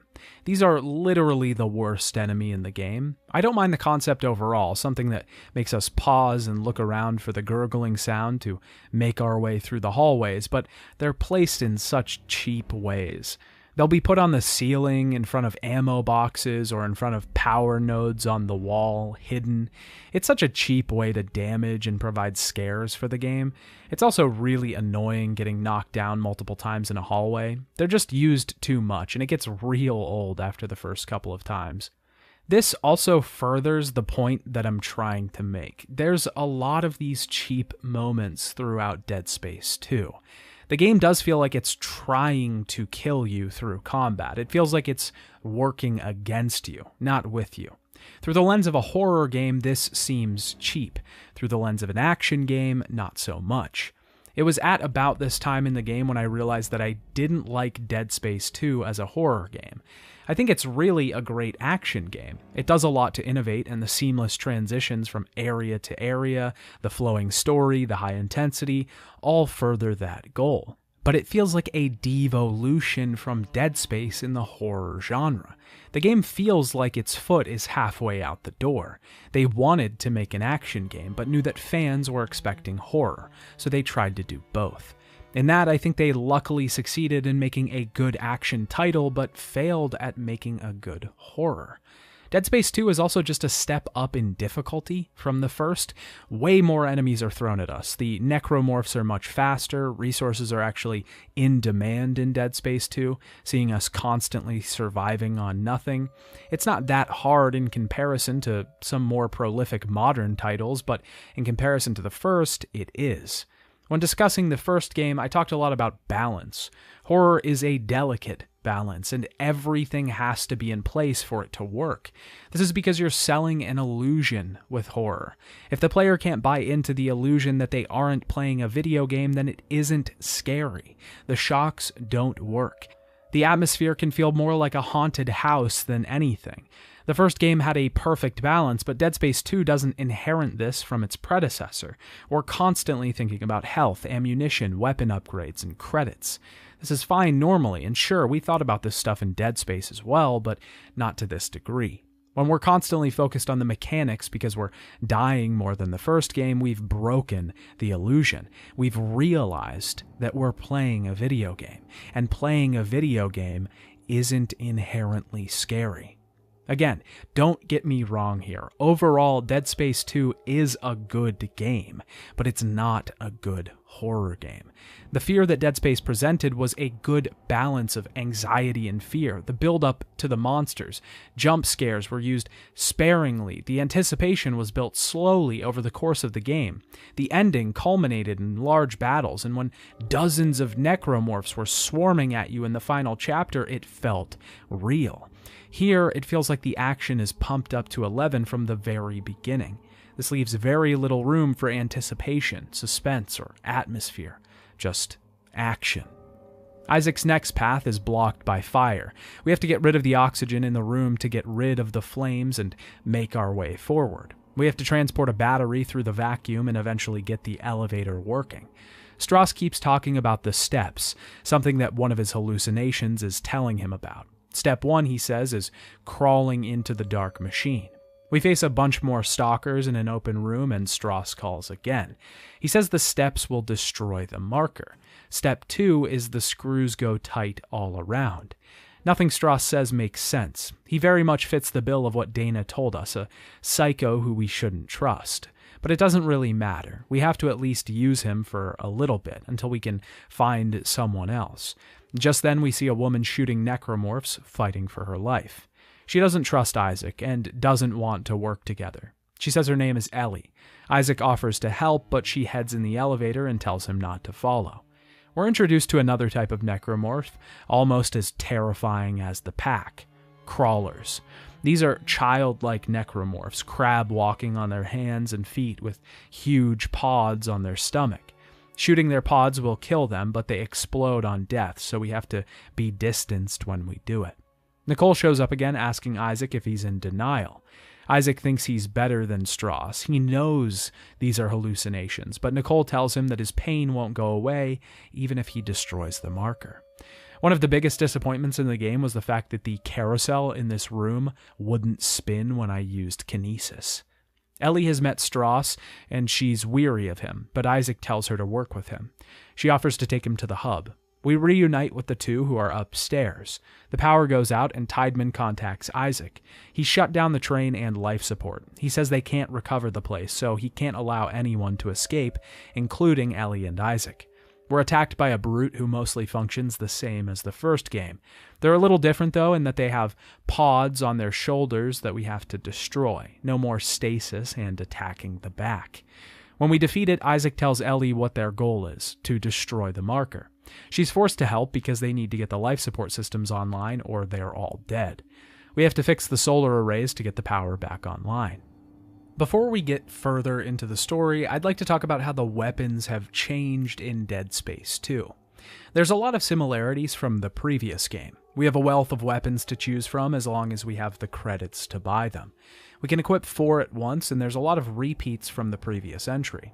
We still have the plasma cutter, obviously, the line gun, the plasma rifle, and the Ripper that we talked about in the last video.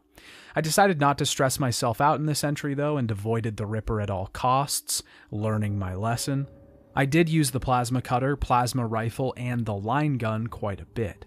They're all really good and function basically the same as before. My fourth weapon was a bit more variable throughout my playthrough of Dead Space 2 though, because I couldn't find anything that worked great in that spot. I used the Seeker rifle quite a bit, which is more of a long-range, one-shot weapon that can do a bunch of damage as long as you're accurate. I also used the detonator, which allows you to plant mines around an area, and enemies explode when they're tripped. Both were pretty good and had a lot of functionality, but when I was in a tight situation, I felt like I needed something better. There's also the flamethrower, which I used a lot during the DLC, which we'll be talking about at the end of the video. The flamethrower does a pretty decent amount of damage, and is actually good in a pinch. The weapon variety is just as good as the previous game. We have a lot of weapons to choose from, each that feels like it's made for a particular group of enemies or situations. One nitpick that I really didn't like was the static reticle. In Dead Space, the aiming for the weapons was actually a light that was cast on wherever you were aiming. You could see how the light was overlaid on the enemy you were aiming at. Here, the reticle is just circles that are stuck on the screen. I really liked the dynamic reticle from before. It actually felt a lot more in-world, which I think was a much larger focus in the first game than this one. I know it's a small thing to be talking about, but it really bummed me out to see it changed. Isaac has to repair an elevator using a thrust canister. These are small pods that we can place on equipment, and shooting the bottom of them will cause them to propel the object forward. This is a puzzle mechanic, not just an item that we can use wherever, which would be cool. Stross is giving Ellie issues because he won't stop mumbling. We go through a ridiculously intense sequence with multiple large enemies trying to crawl into the elevator as it's propelled upwards. We have to fend them off until we reach our destination. We reach the array station, but it's locked out for someone named Howard Phillips. If we read the text log in the next room over, we can find out that he lived here. His body is actually still here, and we can use it to get into the door. I loved this little puzzle. I thought it was such a genius idea. The game doesn't really tell us we need to do this either. It's not insanely hard to figure out, but it was one of those situations where, when I was trying it, I didn't think it was actually going to work, and then it did. There's a bunch of text logs that we can find to actually learn more about Howard's time on the station and his love of birds. We have to make it through the array system. Part of that is solving a fuse box puzzle. We have to crawl through vents to 2 separate rooms and arrange the fuses in the correct order. This is mostly randomly placing fuses until they're lit up green. I suppose I should quickly talk about the Peng Easter egg in Dead Space because it'll definitely come up again. This is a running joke throughout the Dead Space games. I didn't talk about it in my previous video, but towards the end of the game, we can find a hidden statue that we can kinesis pull towards us and pick up. This is the Peng treasure and can be sold for a ton of credits at the store. In Dead Space 2, this returns. In this fuse room, we can arrange the fuses so that they are lit up blue, which will allow us to move the maintenance shaft and crawl to an extra room. In here, we find a bunch of power nodes and another Peng statue. It's not really clear exactly what Peng is. There's posters for it throughout the games as if it's some sort of product, but I couldn't find any definitive answer. It's probably just an in-joke at the studio and is left purposefully ambiguous. Because it's in every game, though, I thought it was worth noting here. Correctly placing the fuses allows us to find the mainframe circuits, which we have to destroy. Now the solar arrays need realigned, but Stross is freaking out, screaming that he isn't ready for the needle again. We see Nicole again, asking Isaac how he holds everything inside.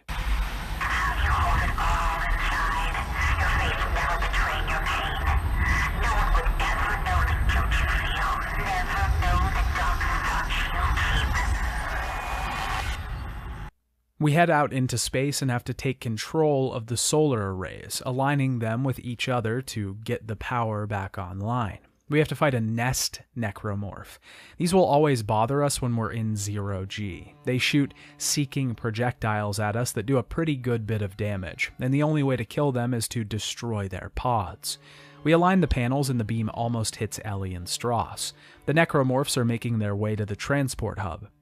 Isaac and the crew have to get there before the monsters do, or their transportation will be destroyed. Isaac uses an escape pod to hurtle himself through the sky down into the sprawl. We have to bob and weave through space debris, and eventually Isaac makes a messy landing.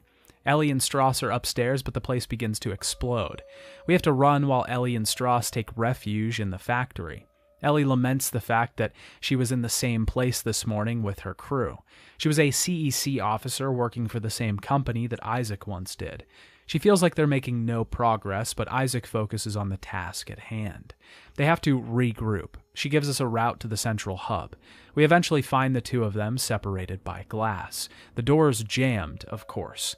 We have to make our way through the processing plant to meet up with them. We have an awesome sequence where we have to float through zero-G and use thrusters to open doors. We have to avoid all kinds of machinery threatening to slice us in half.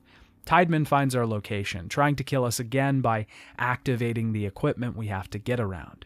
When talking to Ellie, we hear Strauss telling her she has to follow the steps before the both of them are attacked by necromorphs. We eventually get through the tunnels, and we see a transmission of Strauss hounding Ellie about Step 3. We finally meet up with Ellie and Strauss in person. Strauss won't stop talking about the 4 steps, but he won't tell us what Step 4 is. We have to get to the industrial transport so we can make it to the government center. We have to physically deploy the tram, and Nicole confronts Isaac again. Why'd you come looking for me if you knew I was dead, Isaac? Did you think I would forgive you? Get out of my head. You're not Nicole!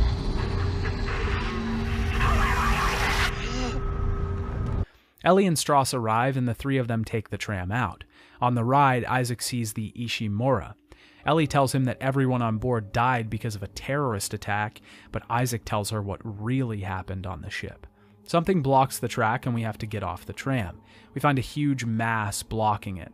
There's large pods of nitrogen chloride, which we can overheat by tossing red flammable canisters at them. We have to set the one at the bottom off, but we're swarmed by enemies. This is kind of an intense moment because we have to dodge and get away from the enemies while also blowing up the tank. The entire place explodes, but we make it onto the tram just in time. Tideman contacts Isaac again.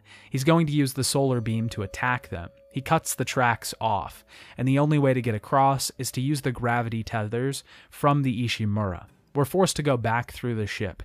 Seeing all these old areas covered in white plastic, ladders littering the hallways is odd.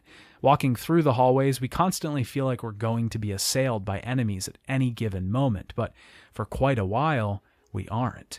There's a lot of time to build up tension here, and it's honestly one of my favorite parts of the game. But eventually, this is undercut when we walk down a large pathway and the waves start coming.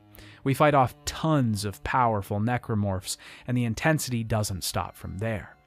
I guess my real problem with Dead Space 2 as a horror game is its level of intensity. A horror game needs real, genuine time to build its atmosphere.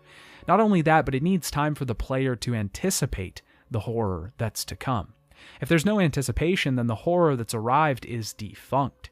It means nothing because it's just another enemy on the screen. My main problem with Dead Space 2 is that it gives no time for the player to anticipate the horror.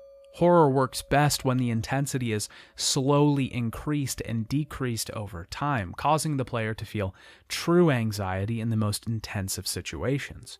When your level of intensity and combat is bumped up to 11 from the very start, there's no going back. The seal has been broken. You can't return to try and build the atmosphere up again.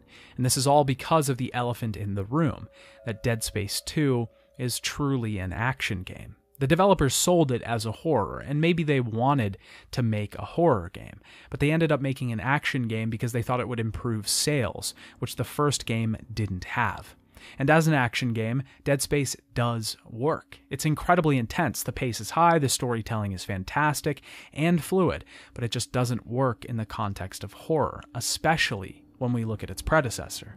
We fight down a long hallway of enemies and eventually arrive back in the very familiar halls of the Ishimura, returning to many of the familiar places that we visited in the first game.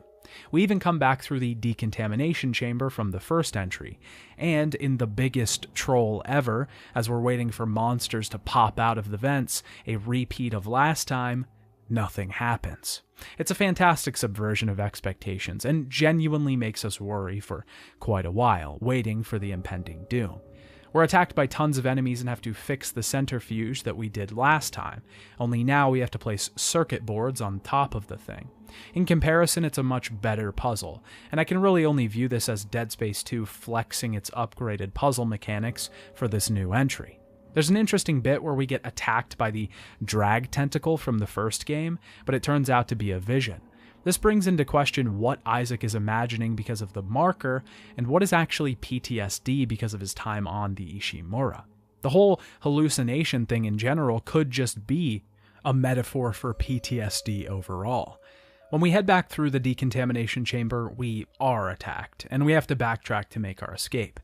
Ellie is getting worried by Strauss because he keeps talking to his kid who isn't alive. He attacks her with a screwdriver and we're cut off from their comms. We take the tram and Ellie says that Strauss bit her. The tram is stopped because of an obstruction ahead. In the room where we first met the hunter in Dead Space 1, we see the video of Nicole that was heavily featured in the first game. We eventually get the rail lined back up and alert Ellie. After we get the gravity tethers online, Ellie gets the tram going and Tiedemann chides us for it. We head into an escape pod, but Nicole's apparition tries to stop us. Ellie contacts us again and Strauss attacks her with a screwdriver again. The escape pod crashes and we see strange visions of Nicole in front of the red marker.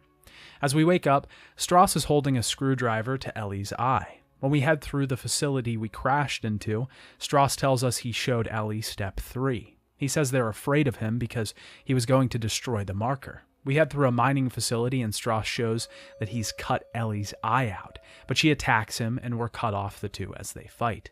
Isaac is whipped out into space by some creature, and Ellie says that Strauss has escaped into the mines. We're in the vacuum of space and have to get 2 intersecting lasers out of the way. We have to use the thrusters to move the lasers out of the doorway. When we get inside, Ellie says she has something Isaac will want to see, and on top of that, Strauss is after him. Strauss attacks us in the mines and we have to stab him in the head. Shortly after, Nicole attacks us. Step 4 is acceptance. We reunite with Ellie. She found a massive drill that will get us through to the other side. Isaac says that Strauss was running away from his guilt, but Isaac isn't running anymore, seemingly overcoming his feelings about Nicole. We repair the drill and use it to head out, but we get swarmed on top by dozens of necromorphs. Eventually, Ellie crashes the thing and we're ejected. Ellie thinks that the marker is close, in the government sector. We make our way to Ellie and she boards a ship, but Isaac locks her in it, telling her to get out and save herself. Are you ready to talk now? Why? So I can let you go too? I can't do that, Nicole. I never wanted to let you go. A lot happened that we never wanted. Isaac. Touch me. I don't think that's a good idea. Isaac, please. Make us whole. Nicole wants to be whole again, but we head down to destroy the marker. Tiedemann has 200 men waiting for us, ready to shoot Isaac down. He's not lying either, because as we enter the next area, his men shoot at us, causing us to have to run into a side passage. We turn off the power and his men are fed to the necromorphs. Nicole begins to help us at this point. She wants to show us the way to the marker. Since we've come to terms with our guilt, she's assisting us. Nicole says that we'll know what to do when the time comes. We finally see the marker. The convergence is at hand. Thousands of necromorphs are swarming at the artifact. Tiedemann says that he spent years looking through Isaac's head. They were supposed to understand the marker. The artifact begins to activate. They didn't expect this many bodies, though, and Nicole takes us away to make us whole again. She leads us to a machine that will remove the marker codes from our head. These were the steps that Strauss was telling us about. We have an absolutely insane sequence where we have to plunge a needle into Isaac's eye. Nicole disappears and tells Isaac to follow the light, to head to the marker. Just then, the Ubermorph shows up. This is the successor to the Hunter from Dead Space. It can't be killed, just dismembered before regenerating and slowed down with stasis. We have to stun it and hack the panel to get out of the room. We run through the halls, stopping the Ubermorph wherever we can, and have to navigate some fiery zero-G. Nicole tells us to let go, and we enter the final stretch of the game. The Ubermorph is chasing us all the way, and we have to run from tons and tons of different necromorphs. We eventually find the light, but Tiedemann shoots Isaac with 2 javelins. Isaac disarms him and ends Tiedemann. Nicole takes Isaac into her arms. She tells him, "It's time to die." And suddenly we're transported somewhere else. The makers of the marker need to be absorbed. Isaac is the last body they need for the convergence. This is our final boss battle. Nicole was tricking us yet again. Here we have to shoot this shade that looks like Nicole. Shooting her enough will open up the marker and we can damage it. All the while, tons of shades that look like the pack are rushing at us, trying to kill us. Doing enough damage to the core will eventually destroy the marker. Isaac is back to normal, but the sector is collapsing around him. He sits down and accepts his fate, until Ellie calls him. She's coming back to save him. We have to fly up to the ship. The two narrowly escape, and we get a scene very similar to Dead Space's ending. But when Isaac looks over, it's just Ellie, showing that the marker codes are gone from his brain. Not only that, but he's gotten past his guilt. He's left those things in the past, and he's moved on. After the credits, we hear an audio conversation from the Overseer. He's being informed of the destruction of Marker Site 12. He says the other sites will have to pick up the pieces, telling us that there are many more markers out there than we think. Before we talk about my final thoughts on Dead Space 2, I'd like to quickly talk about the Severed DLC. This was a very short piece of downloadable content that was released on March 1st, 2011. It was only available for the console versions of the games. The DLC runs parallel to Isaac's story, though only the beginning of it. It actually surrounds a character that showed up in an earlier spin-off game called Dead Space Extraction, which we'll be talking about in the full retrospective. The man's name is Gabe Weller and is the protagonist of this expansion. Weller was on a patrol in the Titan mines when the outbreak happened. His squad was wiped out and now he's searching for his girlfriend, Maxine. He gets orders from Tiedemann to scrub the facilities and is eventually betrayed by his superior officer, Victor Bartlett. Victor was ordered to kill Gabe's girlfriend, and he has to take out Gabe because he knows he'll never let it stand. The reason for her being targeted is that she was involved in something called the Oracle Project. Apparently they were studying Lexine because she seemed to be immune to the outbreak in some way. Gabe and Lexine were both on Aegis 7 and were some of the only survivors. Gabe eventually tracks down his wife, who's being carried away by 2 men in white lab coats. Lexine makes her escape onto a ship and the 2 men are killed. Gabe tries to board the ship with her, hacking the panel to unlock an airlock, but Victor shows back up and uses a grenade to destroy them both. Gabe's leg is severed, and he uses his last moments to save Lexine, defending himself long enough to open the airlock for her. We see that Gabe's body was collected for study, and Lexine is still on the run. This short DLC was actually pretty good. It's much more action-heavy than Dead Space 2, especially because it's so short in length. It's forced to put the pressure on right away because the whole thing is only about an hour and a half long. The story itself, though, was kind of shocking. I was genuinely surprised to see that the main character just died at the end. It was something I wasn't really expecting. The DLC did have a fair amount of bugs, though, especially the end scene where, after the credits, I just got stuck in the main room with no enemies or interactables. Overall, like I've said plenty of times now, I don't think Dead Space 2 works as a horror game. It's a fantastic action game, though. It's very well paced, the intensity is high throughout the entire game, we're always fighting off hordes of enemies, getting attacked by huge beasts, and flying through the air. Its constant and relentless pace makes us feel like we're always being chased, always being hunted. The new seamless transitions into chapters make the game and its story feel much smoother, rather than disconnected levels that we have to travel to. Speaking of the story, it's also greatly improved in this entry. Its themes of PTSD, guilt, and grief are very well done. This specter of Nicole that haunts us throughout the game is both terrifying as a real monster in the world, but also as a representation of Isaac's inability to let go of what once was. In the end, I don't really think Dead Space 2 was for me. I want to be honest with how I feel about this game.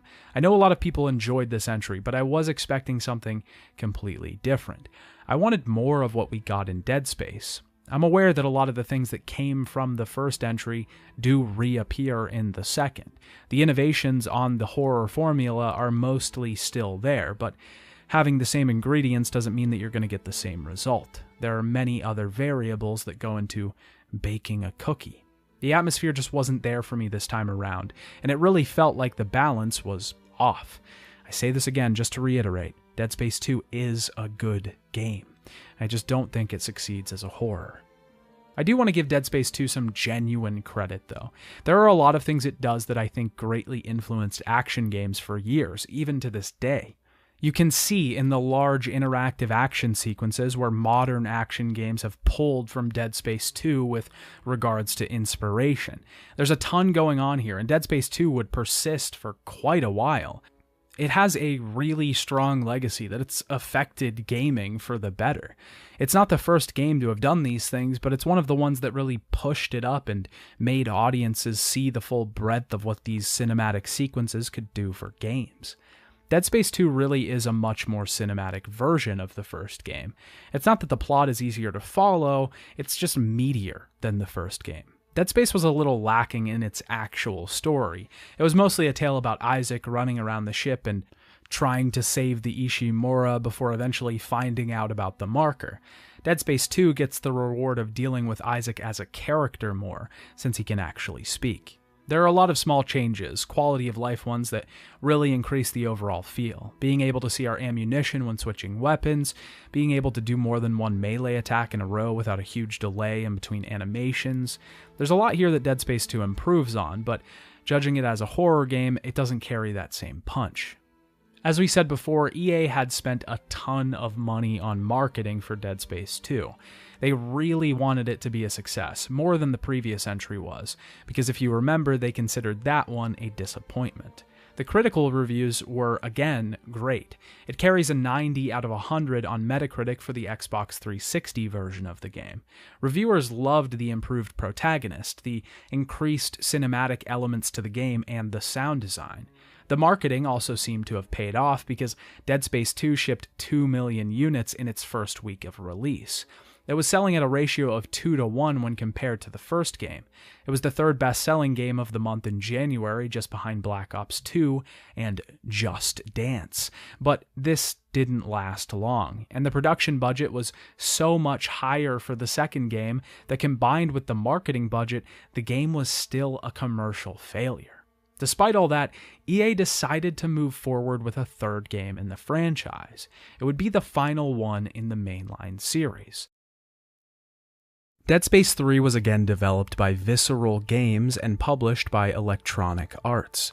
The game itself was almost cancelled due to the low sales from the previous entry. Instead of cancelling the game, they decided to move forward with production but change some things. The team decided to further push the action elements introduced in Dead Space 2. This was done as what they called a necessary evil to increase game sales. The game's director, Ben Wanat, wanted to return the game to its horror roots. EA wasn't so keen on this idea, though. They were more focused on chasing trends and getting the sales up for the series. Fans of the series had been asking for a co-op mode for the next Dead Space. The team's original idea was to include a co-op mode where the other player could control a shadow Isaac that would appear to be a hallucination. EA rejected this proposal and wanted a more traditional co-op mode, which removed the horror elements. Wanat wanted to focus on the story in this entry, much more than the previous games had. Most of the team knew this entry would be the last, so they wanted to conclude the narrative. Not only that, but they wanted to flesh out the world of the series. This had truly begun in Dead Space 2, with a lot more lore being provided. Dead Space 3 aimed to really give a definitive timeline to the universe. The team again focused on sound design and art. The scenarios and levels were designed more to build tension now, though, rather than an anxiety or horror-driven fear. Overall, it seems the team wanted to make a different game than EA did. This left them with not a lot of options, and eventually they were forced to make a title that would try to capture the market at that time. Dead Space 3 was first announced at E3 2012. The trailer, clearly focusing more on the action and co-op elements, had some fans worried that the series had ditched its horror roots. Dead Space 3 was released in North America for the PlayStation 3, Xbox 360, and Microsoft Windows on February 5th, 2013. Dead Space 3 begins with a bit of backstory. This intro cutscene serves as our previously on, but also seeks to flesh out the story around the markers a little further and more definitively. 300 years ago, the Black Marker was discovered under the Gulf of Mexico on Earth. The details of the disaster that followed were covered up, but Unitology was created around the time, worshipping the marker itself. Humans then fled Earth due to lack of resources. Mankind tried to recreate the markers in an attempt to harness the limitless resources it produced. As we know, this went terrible. The marker copies were buried and forgotten. This is when the USG Ishimura unearthed the red marker on Aegis 7, and the events of Dead Space and subsequently Dead Space 2 took place. Since then, Isaac still has a marker-touched mind, which still has the ability to destroy the markers or build them. The last thing we hear from this section is that there's hope. On an icy planet, years ago, someone managed to stop a marker uprising, which could be the key to stopping them altogether. We begin the prologue on this icy planet, June 18th, 2314. We play this prologue as another character entirely, Tim Kaufman. He's a soldier that's been sent to the planet Tau Volantis to recover a device called the Codex. Kaufman is lost in the snow and finds a wrecked ship. He's attacked by necromorphs that, yes, now have weapons, which, trust me, we'll talk about soon. He finds the Codex and rappels down the side of the mountain. At the bottom, he's confronted by General Mahad. The search for the Codex began because the device could supposedly stop an outbreak in the city. Mahad takes the device, kills Kaufman, deletes the information on the Codex, and takes his own life. The story jumps ahead 200 years to 2514 on the New Horizons lunar colony. Isaac has been living on the colony for the past 3 years, hiding away from EarthGov. He's been living with and dating Ellie Langford from the last game. It seems that has recently ended, though, because we're currently hearing a message from her saying that she's moved on. Just then, Robert Norton and John Carver burst in, telling Isaac that Ellie needs his help for another mission dealing with the markers. Before he can explain, the colony is attacked by Unitologists, and the group has to head out.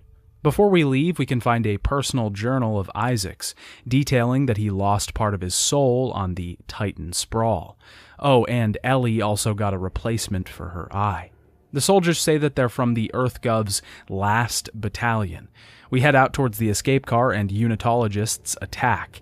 We have to fight them off. Yes, that's right, we're fighting human enemies in the Sentry. One of them martyrs themselves, destroying the car and throwing Isaac into a nearby building. The Unitologists are specifically looking to kill Isaac, probably because he has the ability to destroy the markers. We're forced to make our way through the sewers and back up onto the streets. Ellie was the one that thought Isaac could stop this grand plan of convergence that the Unitologists were planning, but now she's gone missing. Isaac fights through many soldiers, crashes the flow of unmanned transports, and we see a message from Jacob Arthur Danik, the leader of the inner circle of Unitologists. He claims the Black Marker will lift humanity out of its miserable existence, the same things that the cult has been spouting for ages. Danik has gone after EarthGov because they experimented with the markers, which the Church consider holy. Isaac is eventually shot by Unitologists and captured by Danik. He shows Isaac as he deactivates the security measures in the marker test lab at the center of the colony, wiping most of the settlement out. Before he shoots our protagonist in the head, Isaac escapes and falls down below. We fight off rooms of necromorphs, and eventually Norton contacts us again. Isaac tells him the extraction team is dead. Norton is going to pick up Isaac with the USM Eudora. We solve a very simple train puzzle to get the thing online. We have to run along the train, defeating Unitologists as we go, and eventually jump onto the Eudora itself. As you can probably tell so far, Dead Space 3 has a drastically different tone and playstyle to the previous games. We're fighting human enemies, necromorphs have weapons, we're using cover in the environment. The game has gone full action, and you'll be hard-pressed to find very many actual horror moments in its entire playtime. There are a few spots here and there where it seems they snuck in some small scares or tried their hand at contributing to the atmosphere, but most of that is broken when we're in pseudo-cyberpunk cities jumping on trains and shooting generic soldiers. Dead Space 3 has gone so far in the other direction that it's wild. It's shocking to compare this game, which almost feels like a bland, nameless third-person action game from the early 2010s, to the balanced, interesting, and unique horror masterpiece that was Dead Space. It's a complete bastardization of the original concept of the game. I should note here that I'm not opposed to game series changing their genres throughout. This can be a way to shake up the franchise itself and keep things fresh. It can also be a huge subversion of expectations or a way to break new ground. Not very many series do this. It's not very conventional, but I don't think this was in the favor of trying something new. This was in favor of chasing trends, and you can see it all over the game. On top of the switch to a bland action game, Dead Space 3 also has a multitude of other problems with design and gameplay that we'll surely get into. The bottom line is that Dead Space 3 is barking up the wrong tree. The whole game definitely isn't just generic enemies. We will be fighting necromorphs soon, but this blatant appeal to a wider audience is honestly disrespectful to the franchise itself. I always get worried whenever I'm researching a game and see that the studio wanted to appeal to a wider audience. This isn't necessarily a bad thing, but EA's motivation here was clearly to get sales up, not to get more people playing their series, but to appeal to more people. EA would have forced the team to make whatever game they thought would sell at the time. So they took a franchise that they already had and conformed it to the trends in gaming at the time. Isaac wakes up on the Eudora with Carver, who is very blunt. His child and wife were killed by Danik, and it's obvious he wants revenge. We learn from Norton that Ellie and her team shock traveled to another planet that supposedly held the secret to stopping the markers. There's a strange new type of collectible in Dead Space 3, the Artifact. These are virtually just text logs that are given a different name. If you collect all of them, you get the flight suit and an achievement.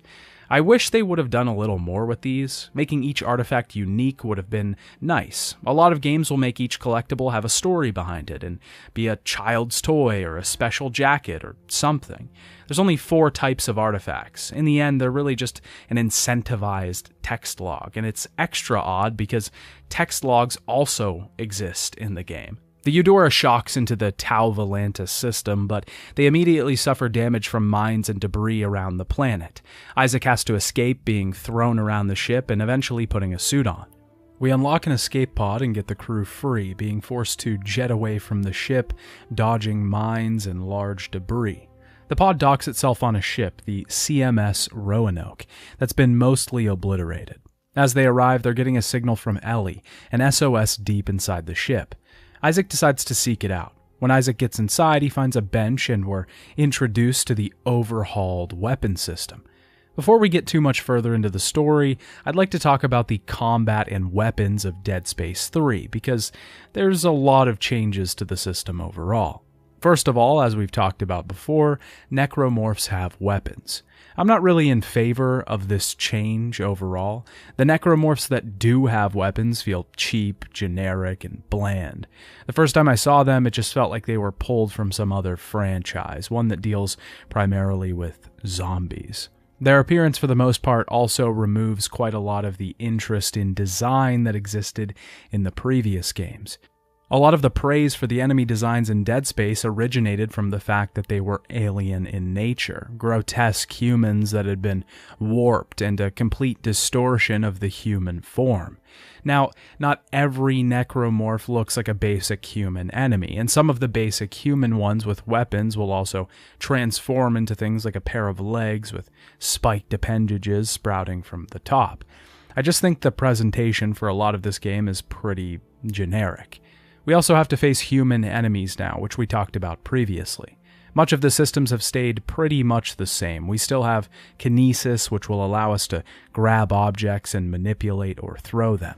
This is used mostly for puzzles in this game, and I didn't find much use for it in combat. Stasis, on the other hand, is basically a must-have when playing through the entirety of Dead Space 3. Enemies are much faster in this entry, and slowing them down is paramount to surviving the massive hordes of necromorphs that we'll face. Other than that, the bench system has been greatly overhauled. We no longer just place nodes into circuits to upgrade stats on our weapons. Now we have a whole crafting system at our disposal.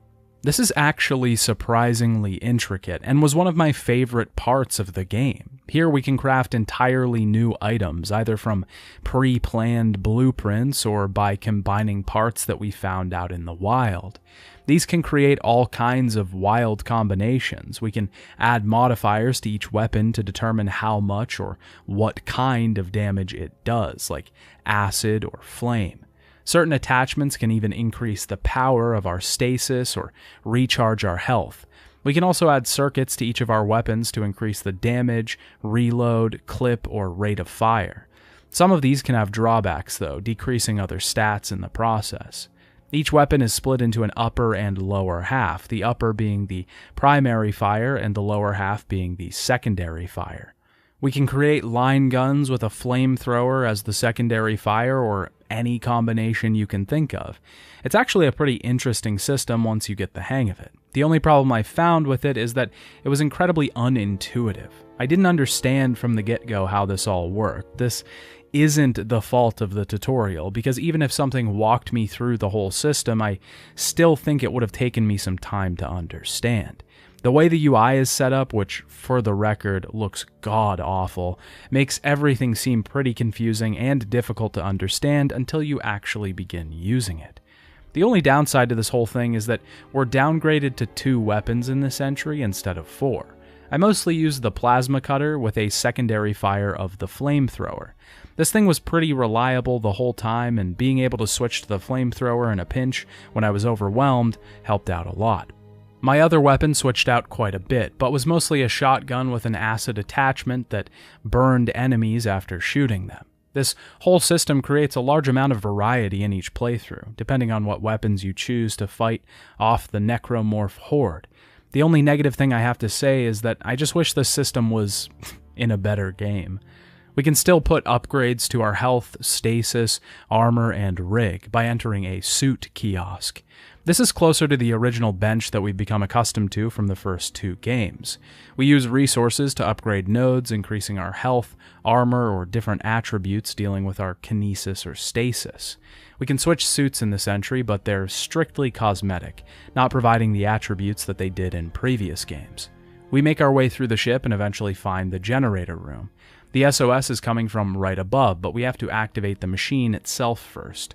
We have to use kinesis to interact with the machine on 3 sides, all while dealing with enemies rushing at us. Upstairs, we reunite with Ellie and Norton, only to realize they're in a relationship.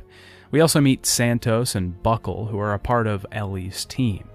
Ellie says that the admiral of the ship had written marker scrawls all over her walls, and she thinks the answer to this situation is in her cabin.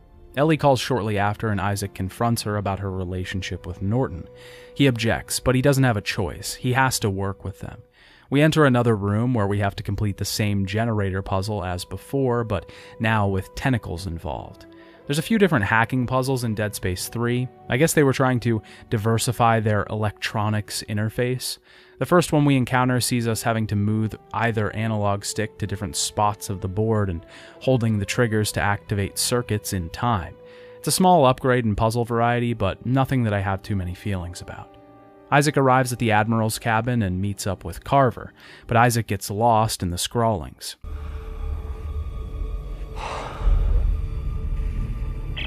Ellie, Carver, we've reached the Admiral's quarters. Isaac's... Turn it off. Hey, Isaac! Turn Isaac? it off. Carver, what's going on? Turn it off. Isaac! Turn Hey! it off. Turn it off. Hey! What is it? What's going on? Nothing. Everything's fine. Everything's fine. Ellie, the Admiral was obsessed with making a key. A key to what? Hey, a key to what? Some sort of alien device. The Admiral discovered a key to a device that could control the markers.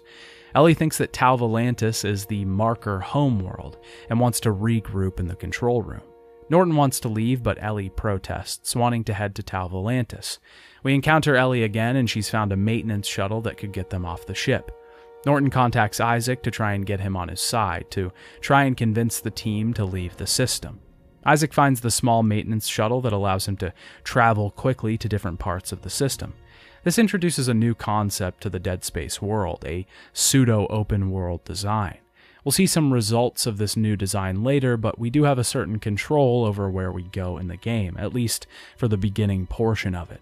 We get our first side quest here, one of 10 in total, 3 of which are relegated to co-op, and 7 of which can be done solo. These side missions are not a terrible idea overall, especially for an action game, but their execution is pretty poor. For me to talk about the side missions, I first have to talk about the way that Dead Space 3 handles enemies. One of the worst parts of Dead Space 3 was how it handled enemy encounters. They take a ridiculous amount of time. Especially large groups of enemies will see us standing in a spot, defeating tons of waves, and then waiting endlessly for more to trickle in. The game just throws waves and waves of necromorphs at us. We might even think the battle is over at specific points, but most of the time, we're wrong.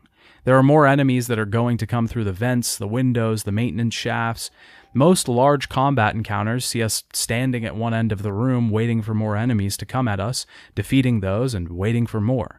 It's a ridiculous amount of enemies, and I'm honestly not sure why they upped the amount this much.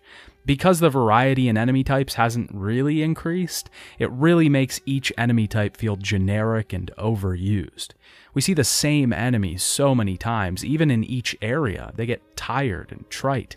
It's an incredible overusage of the necromorphs, and before, I never thought I could get tired of these enemy designs, but here we are. One other nitpick that I have about the combat system, now that we're on that subject, is that the ammo has been incredibly simplified. No longer is there separate ammo for each weapon in the game. Every type of ammo that we pick up is just called ammo clip by the game. This ammo works for all weapons across the board. I'm sure this was a lazy way of making ammunition work with their new weapon crafting system, but they definitely could have separated ammo into different types, considering there's only a certain amount of cores that you can use for your weapons, determining what type of ammunition they would fire. It's just a really lazy way of simplifying the game overall, and is a significant downgrade in my opinion. Now that we've established how enemy encounters, especially large ones, are conducted, we can talk about side quests. Side quests are pretty formulaic. You usually get a key or some sort of text log that directs you to a place that holds some sort of cache. This means extra ammunition or upgrade materials. Entering this area will see us finding most of this side story through text logs or audio communications, and it's generally the same thing across the board. Some sort of organization has been infiltrated by the necromorphs, and they left behind equipment that we can salvage. We make our way through the area and eventually have to fight off waves and waves of enemies before getting it. The only reason I brought up the generic way that the game handles enemy waves before is because side quests are where it's at its worst. These final rooms before we get our loot is most of the time where we're inundated with waves and waves of the same enemies over and over, just causing us to shoot and shoot repeatedly, standing in the same corner for 10 minutes until we can get our reward. The whole thing feels very hollow and uninspired. We eventually head onto the Terra Nova, a derelict ship that contains a shuttle. Isaac tries to retrieve the shuttle because it can take them down to the planet's surface. Isaac locates the shuttle inside the ship. It's in the aft station. While traversing the station, we find our first scavenger pod. These are little tools that we can place around different areas to scrounge up resources for us. They can only be placed in certain spots, though. We'll hear an audio cue when heading through an area and be able to place the bot. After a while, we can pick the bot back up at the bench and get some resources from it, which allows us to craft more weapons, items, or upgrades for our suit. I didn't really like this addition that much. It felt odd and out of place in a Dead Space game. I don't mind the crafting system, but I'm not sure why the focus was on resource collecting while I'm supposed to be saving the world. We have to complete a simple puzzle to get the tram back into the ship.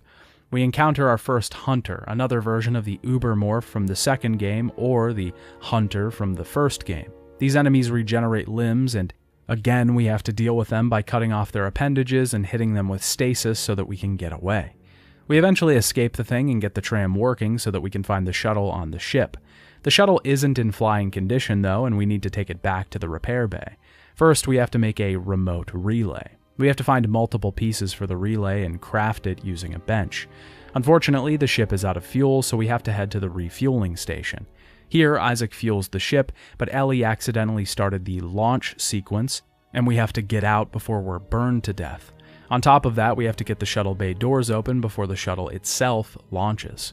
Some gas canisters get caught in the gears for the shuttle door, and we have to use a turret to blow them up while also mowing down waves of necromorphs. The thing explodes and we're spit out of the ship, but the shuttle has made it out and is heading to the repair bay. The shuttle is missing its engine, but luckily we find a new one from wreckage floating out in space. We have to find 3 flight recorders as well from satellites floating in the wreckage of the Terra Nova. This lets us craft a nav module for the shuttle itself. Norton still wants to take the shuttle and leave, but Ellie is convinced that they can stop the markers on the planet below.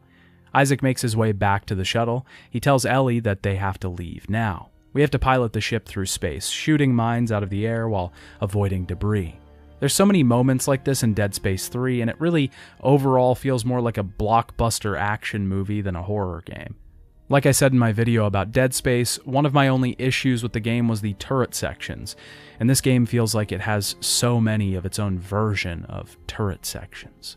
The group is forced to crash land on the planet after making contact with too much debris. Isaac wakes up in the wreckage of the ship, separated from the group. We have a new meter to worry about on the planet, our body temperature. I thought this was a neat little mechanic that I actually appreciated and felt more like a survival horror mechanic. Our temperature will drop when walking in the snow, but we can raise it by getting close to the fires burning in the snow. If we let it get to 0, we freeze to death. I thought this mechanic was an interesting addition, but it's swiped away from us pretty soon after this. We get an upgraded suit that's made for the cold weather, and we just don't have to deal with it anymore. Isaac is tossed down the mountain, but can't seem to get in contact with Ellie over comms. We traverse through the cold and eventually find an old comms station, but we still can't reach Ellie. We get inside a building to find Buckle, who is freezing to death. He said the rest of the group got snowsuits, but he couldn't find another. Just then, he succumbs to the cold. We explore the station and get a suit that resists the cold, removing any trace of that cold mechanic for the rest of the game. We find a trail of flares that Ellie and her crew left, and following them leads us to Carver atop a balcony. Before we can rendezvous to him, he gets attacked by necromorphs. Ellie and her crew are alive, but Isaac has to get to them. We encounter the Snow Beast, a new necromorph that will fight multiple times over the course of the game. I really hate this boss. I think it's poorly designed, and I'll tell you why. This is really the only time in the whole game that I felt it necessary to use the new roll feature that Dead Space 3 introduces. The Dead Space series was never one that really needed a roll function, but this boss will rush us, so we have to use it. The boss itself is pretty simple. It has 3 tentacles on its back, which we have to sever to reveal pods that we can then damage. We have to destroy the 3 pods it reveals by severing its tentacles 3 times. It's not a very complex boss overall, but boy, its attacks are insane. This boss really only has one attack, to rush at Isaac and knock him down. You'd think that this would follow some sort of pattern, but it really doesn't. Sometimes the boss will attack once in between you dismembering its tentacles. Sometimes it'll attack you 3 times in a row while you're still down, completely draining your health. It's wildly unpredictable, and I don't think it's to add challenge or complexity to the fight. I think it's purely poor design. On top of that, the tentacles on the left and right of the boss can't be attacked half the time because the creature's front legs are in the way. You can't really get around the boss to attack these side tentacles, and you also can't attack the tentacles after dodging a rush attack because its tentacles are put away when it rushes you. You just have to keep firing and hope the tentacles peek out and you get lucky. I want to be clear here, this boss isn't difficult, it's just frustrating. There's a large difference between the two. You know when a boss is frustrating when you can actively feel that you aren't the reason you're getting hit, but the game itself is the reason. Eventually we defeat it and it runs away.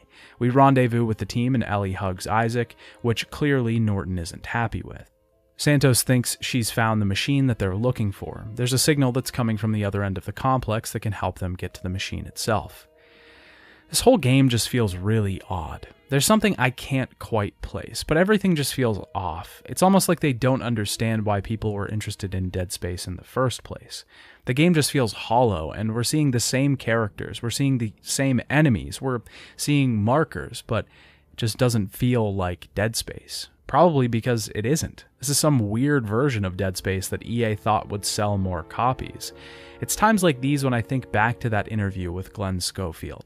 Listening to him talk about the first game like it was his baby, a masterpiece that he spent his life working towards, his shining moment. And now it's this, some hollow franchise that's being propped up by EA to try and figure out how to make it profitable, which is strange because Dead Space was never profitable in the first place. Outside, Danik and the Unitologists arrive and begin to attack Isaac and the group. Isaac eventually finds the signal, which turns out to be a giant frozen necromorph. It emits signals which can be traced back to the machine. We eventually thaw the thing by activating machines around it. Santos finds a blueprint for a probe gun that we need to trace the signals to the machine. We gather the parts for the probe gun and eventually face the snow beast again. It runs away once more when we defeat it. We eventually craft the probe gun and take a cage that transports us inside of the frozen beast. Here we have to follow a signal and shoot probes into different parts of the Nexus.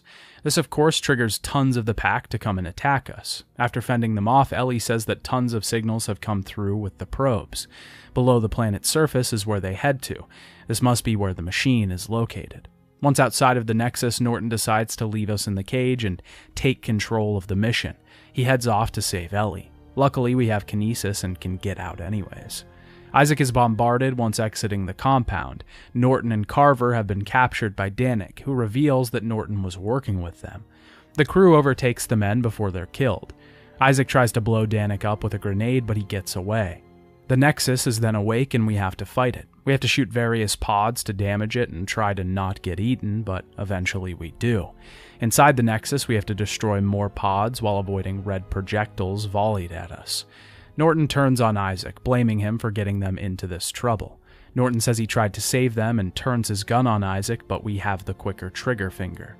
Isaac tries to explain to Ellie what happened, but she's in shock, and the rest of the group are starting to lose hope.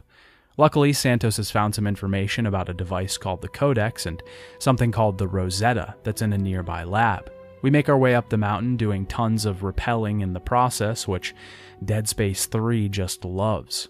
I hated a lot of these sequences, especially later in the game.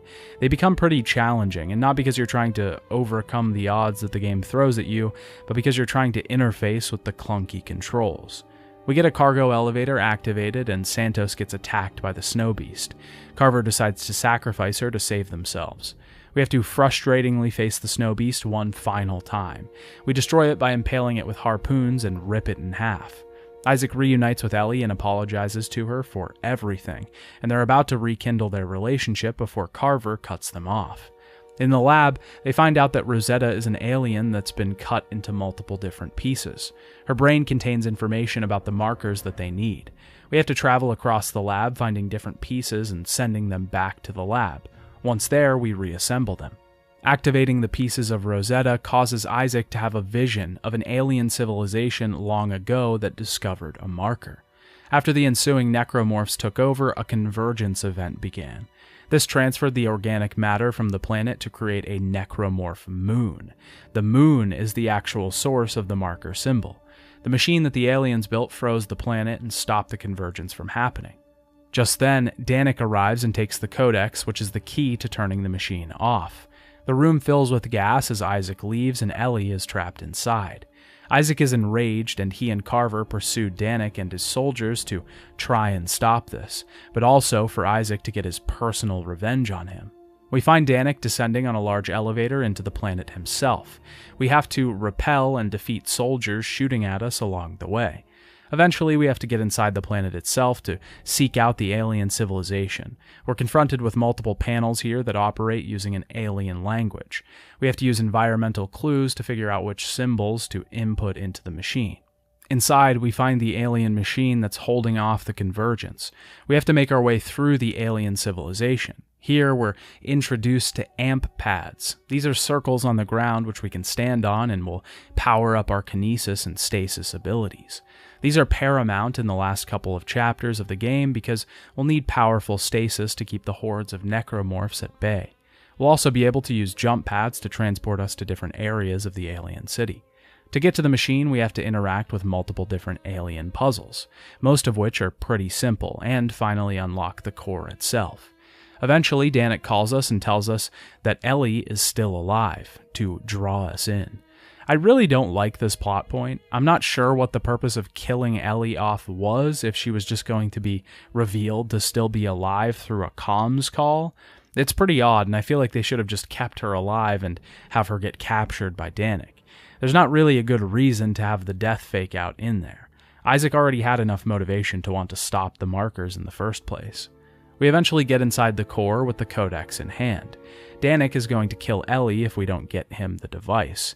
Carver hands the codex over to Danik to save Ellie, and Danik stops the machine. The necromorph moon begins to consume the planet itself. The fate of the entire world is now at stake. Danik is killed by a piece of collapsing rubble. Carver tries to stop the machine himself, but Isaac insists that he go with him. Isaac sends Ellie off with a smooch, giving her the cut-in-half picture of himself. We have to run across pieces of debris and fly through space. Eventually, we face the moon, which is a giant, massive necromorph. We have to use kinesis to shoot markers at its eyes while fending off smaller necromorphs on our platform. We eventually destroy it, and Isaac removes the codex. Carver and Isaac are both whisked away as the moon begins to crash into Tau Volantis. Isaac looks at Ellie's picture as he floats into oblivion. Ellie is mourning Isaac on the shuttle. She can't get any response from him, but she doesn't detect the marker signal. The threat has finally been stopped. She heads back to Earth, leaving Tau Volantis in the past. After the credits, we find out that Isaac is still alive as we briefly hear him call out to Ellie. Before we get to my final thoughts on the game, I'd like to briefly talk about the Dead Space 3 DLC, Awaken. This was another short DLC, this time centering around Isaac and Carver. I haven't talked about this until now, but Dead Space 3 has a co-op function that allows you to play the game with another person. One person plays Isaac and the other person plays Carver. This is the same for the DLC. I briefly played the co-op and it's not too bad. There's really not too much to say about it other than the fact that it's the same game but with another person. There is some extra functionality, like certain weapons that can be crafted to heal each other or attachments that can fill both players' stasis modules.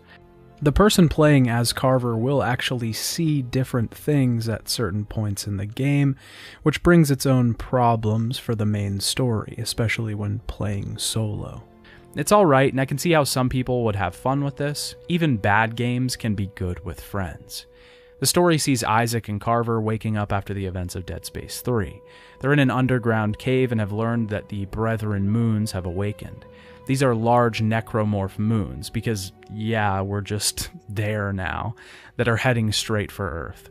Isaac and Carver try to get the Terra Nova working so they can head back to Earth and warn them of the coming threat, maybe even stopping the whole thing.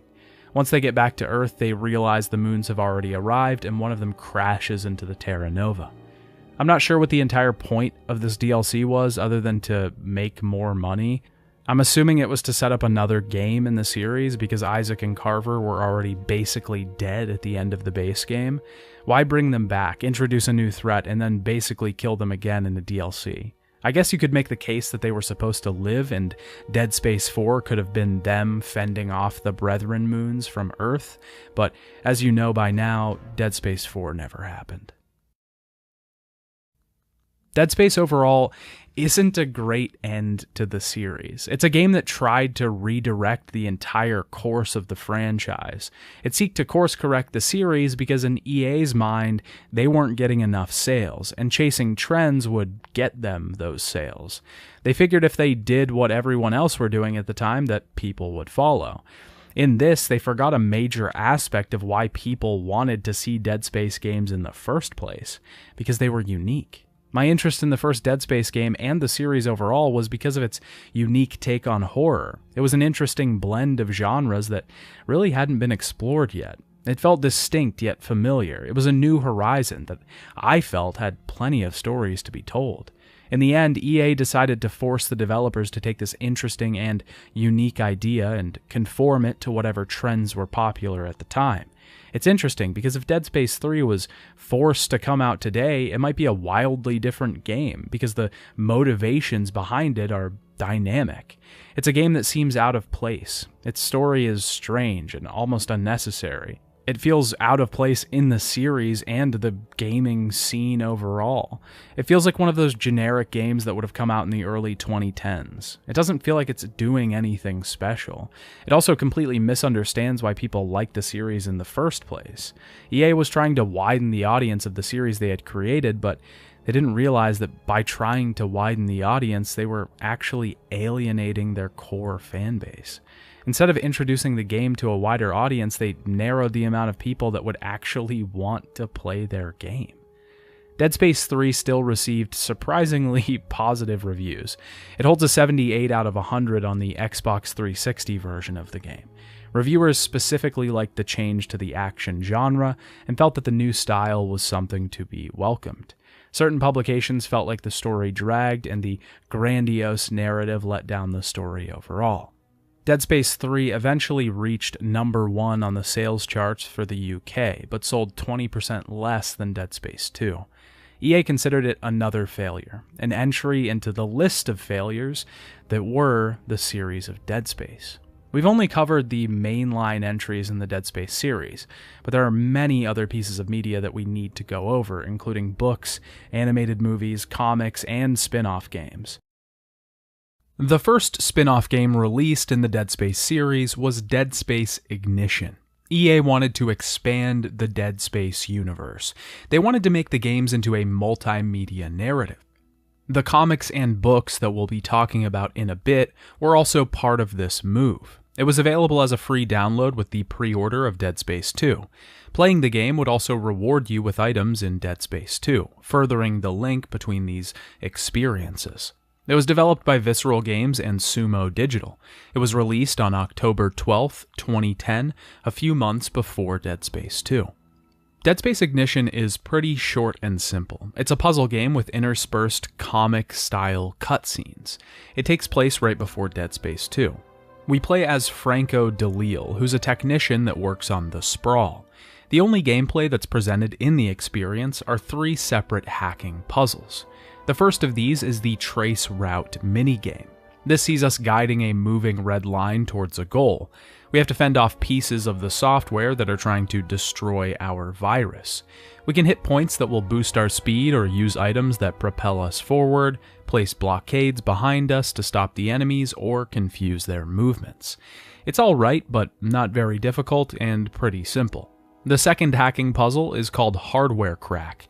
We have to use mirrors to guide colored lights to their corresponding goals. This is mostly a pretty simple logic puzzle that requires a bit of thinking.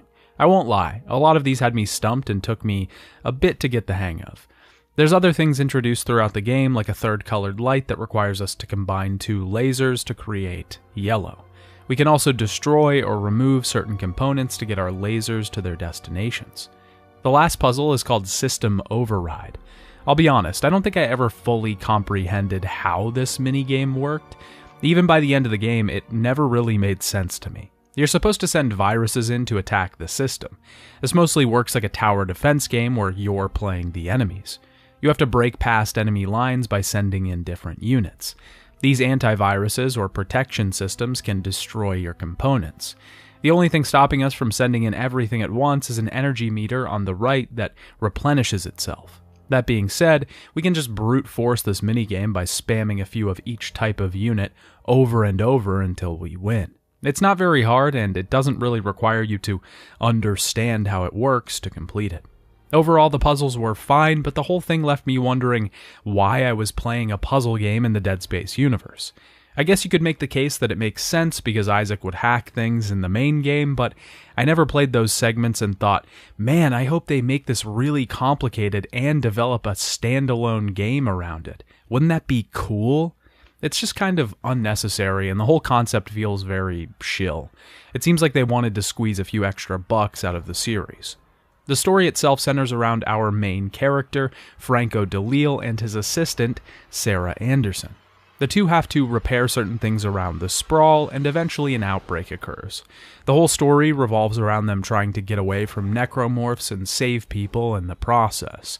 There are certain points in the story where we can choose which path to go down. This will slightly alter what happens in the game, but the ending is still the same. Eventually, Franco arrives at a psychiatric ward and finds a cryo cell that's holding Isaac Clarke. He frees him, and this begins the events of Dead Space 2. As you remember from the beginning of that game, Franco is promptly killed by a necromorph. Overall, this was such a weird release. I don't understand the whole puzzle concept in the context of this series. I understand the rationale, but I don't get why they thought it would be a good idea. I'm also not a huge fan of this art style. It looks very strange, and I don't think it's the best presentation they could have chosen. I don't know why, but for some reason it really reminds me of this old Flash game that I used to play when I was a kid called Sunny. No connection there whatsoever. I just couldn't get that game out of my head when I was playing this. Ignition was received very poorly from critics, most of them saying that it was boring and it felt like filler, which was probably a good call on their part. Dead Space Extraction was the second full spin-off game released in the Dead Space universe. It was co-developed by Visceral Games, who was still known by the name EA Redwood Shores at the time, and Eurocom. It was published by EA and was made originally for the Nintendo Wii. It was eventually ported to the PS3 a couple years after release. The entire game was conceived during the development of the original Dead Space. They wanted to provide more story content to people who played the first game, while also making a title for the Wii.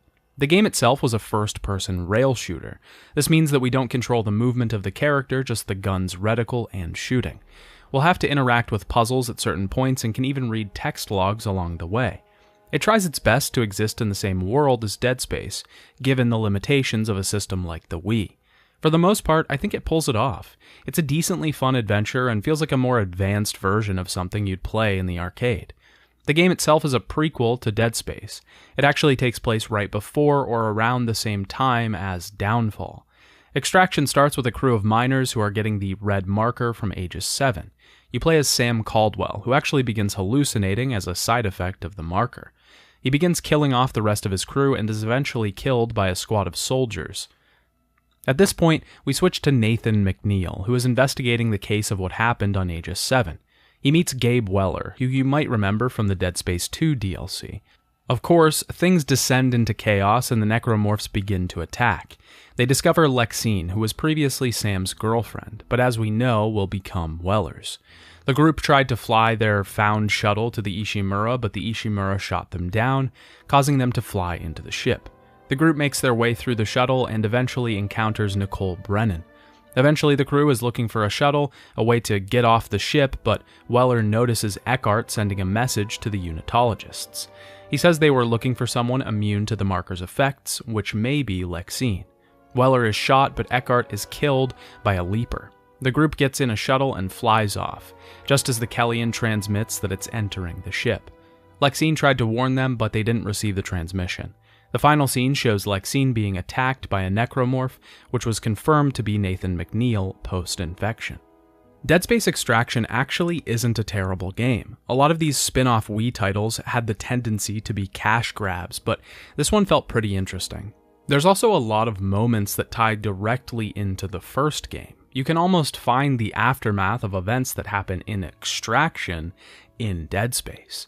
It's a really interesting concept, and I'm a big fan of how it ties the original story together. One pseudo-spin-off game was released in the Dead Space universe for mobile phones.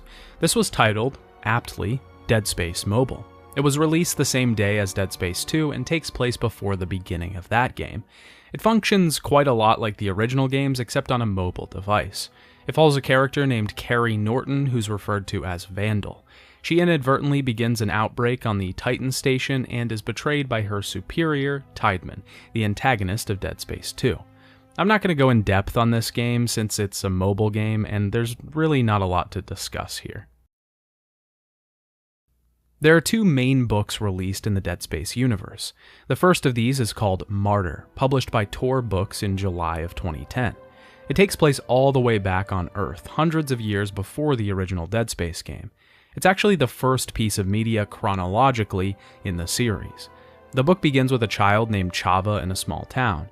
He finds a strange creature and eventually begins hallucinating as people in his town start taking their own lives. The book changes to the perspective of Michael Altman, the figure that the Church of Unitology deifies. He's working in Chicxulub as a geophysicist. They're getting strange readings from the center of a crater, and he's questioned by a man named Charles Hammond. The man begins hallucinating as well and takes his own life when he believes he was being chased.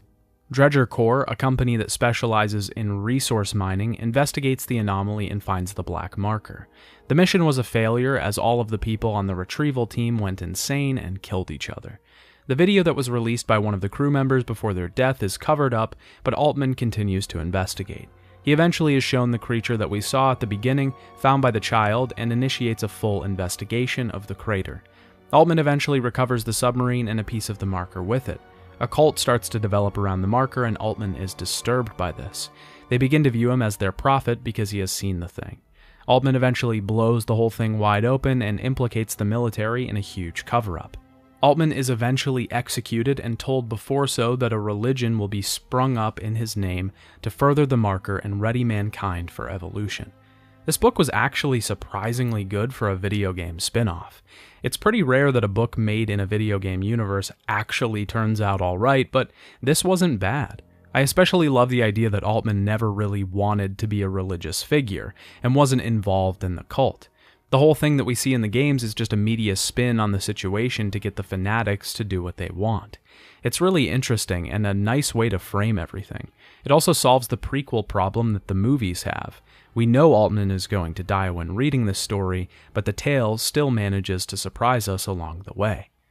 The second novel released in the Dead Space universe was called Dead Space Catalyst. It's another prequel book that takes place way before Dead Space. This one wasn't as interesting to me. It takes way too long to get into things, and by the time it gets there, you're not really interested. It's the story of two brothers who live in the slums on a planet called Vindaga, and eventually go separate ways in life. They're both on different sides of the marker situation, and eventually have to deal with the necromorphs and markers. It was pretty slow, kind of boring, and wasn't my favorite. Multiple comics were developed as spin-offs to Dead Space. The first series was just titled Dead Space, and was a prequel to the first game. It was written by Anthony Johnson and featured art by Ben Templesmith. You'll recognize this name if you've seen my Silent Hill full retrospective. He was also the artist for Silent Hill Dying Inside.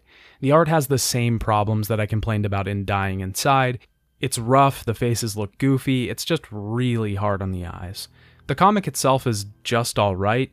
It's the classic story we're used to at this point. The tale revolves around the discovery of the red marker and its effect on the people around it. Necromorphs attack, colonists go crazy and begin hallucinating, the whole 9 yards.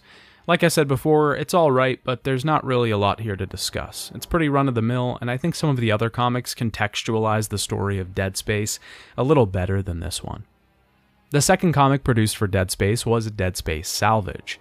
It's again written by Anthony Johnston, but this time illustrated by Christopher Shy. This is set between Dead Space 1 and 2. The Ishimura has not been found, and a crew called the Magpies are trying to salvage minerals floating in space. They eventually come into contact with the Ishimura and investigate, finding chunks of the marker inside. David Chang is part of the Earth government and is tasked with finding the ship. Most of the crew dies on the ship due to the necromorphs or EarthGov themselves. Eventually, Stefan escapes, being the last one alive. This was actually pretty good. I liked how most of the comic dealt with the fear of hallucinations and paranoia, rather than an overuse of the necromorphs. The art is pretty good for the most part. It's really stylized, and I thought it was interesting to look at. There are some moments where faces are drawn really strange, but it's not that bad. Also, they maybe shouldn't have put blue text on a blue background with no stroke. Just saying. Dead Space Liberation was the final comic that was set in the Dead Space universe. This was written by Ian Edgington and again featured art by Christopher Shy. The book looks similarly good to Dead Space Salvage. Shy has a really interesting style that sort of melds the world together. It doesn't look as good as Salvage, but it's still really unique. The graphic novel was released the same day as Dead Space 3. The story itself is a prequel to Dead Space 3 and centers around John Carver, the character heavily featured in that game. It details an attack on a marker on the planet Uxor and the death of Carver's wife and child. He's captured by Danik and tortured for information on the markers. Carver's family are turned into necromorphs and he's forced to kill them. He tries to take his own life but is stopped by Ellie Langford, who he already met before on Haven Prime. Apparently, Carver's wife was a researcher and Ellie needs her information because she unearthed something big. He gets to Ellie eventually, not for lack of trying by Danik to stop him. The research eventually shows them that the Sovereign colonies found a master signal for the markers. They're eventually attacked by Danik again and fend off him and his crew. They realize they can't translate what information Carver's wife had, so they have to find Isaac Clarke, leading directly into the events of Dead Space 3. This story was alright. I didn't love it as much as Salvage. I felt like it was too much of a promotion for Dead Space 3. I really like Dead Space Salvage because it seemed like a separate thing that was just in the Dead Space universe. This story more feels par for the course of video game tie-in content, which usually leads right up to it and provides motivations for the characters involved. Also, this data that they find is never mentioned in Dead Space 3, so it's kind of retconned anyways. Before we head to the conclusion section, I'd like to quickly wrap up by talking about the entire timeline for the games. I won't go too in-depth on this, but I feel like it's necessary to at least mention overall where certain media is placed in the series, because we talked about a lot of it out of order. Technically, the chronology starts 2 million years ago when the creatures of Tau Volantis found a black marker. The black marker eventually created the Brethren Moon, and the aliens constructed their machine to stop the convergence event. Now, around the 2200s, the events of Dead Space Martyr take place and Michael Altman is killed. Almost 100 years later, the events of Dead Space Catalyst take place, the first time that the red markers were activated. 200 years after that, the events of the Dead Space comics, Extraction, and Dead Space Downfall all take place around the same time, leading into the events of Dead Space. Isaac has his adventure on the Ishimura and crashes a piece of Aegis 7 back into the planet. A few weeks after, we see the destruction of the O'Bannon and the interrogation of its crew in the events of Dead Space Aftermath. Nolan Strauss is transferred to the Sprawl as one of the two people who has been touched by the marker. After this, we see the events of Dead Space Salvage, and the EarthGov recovers the Ishimura. The events of Dead Space Ignition take place around the same time as Dead Space 2 and its DLC. Isaac destroys the Site-12 marker along with the Titan station itself.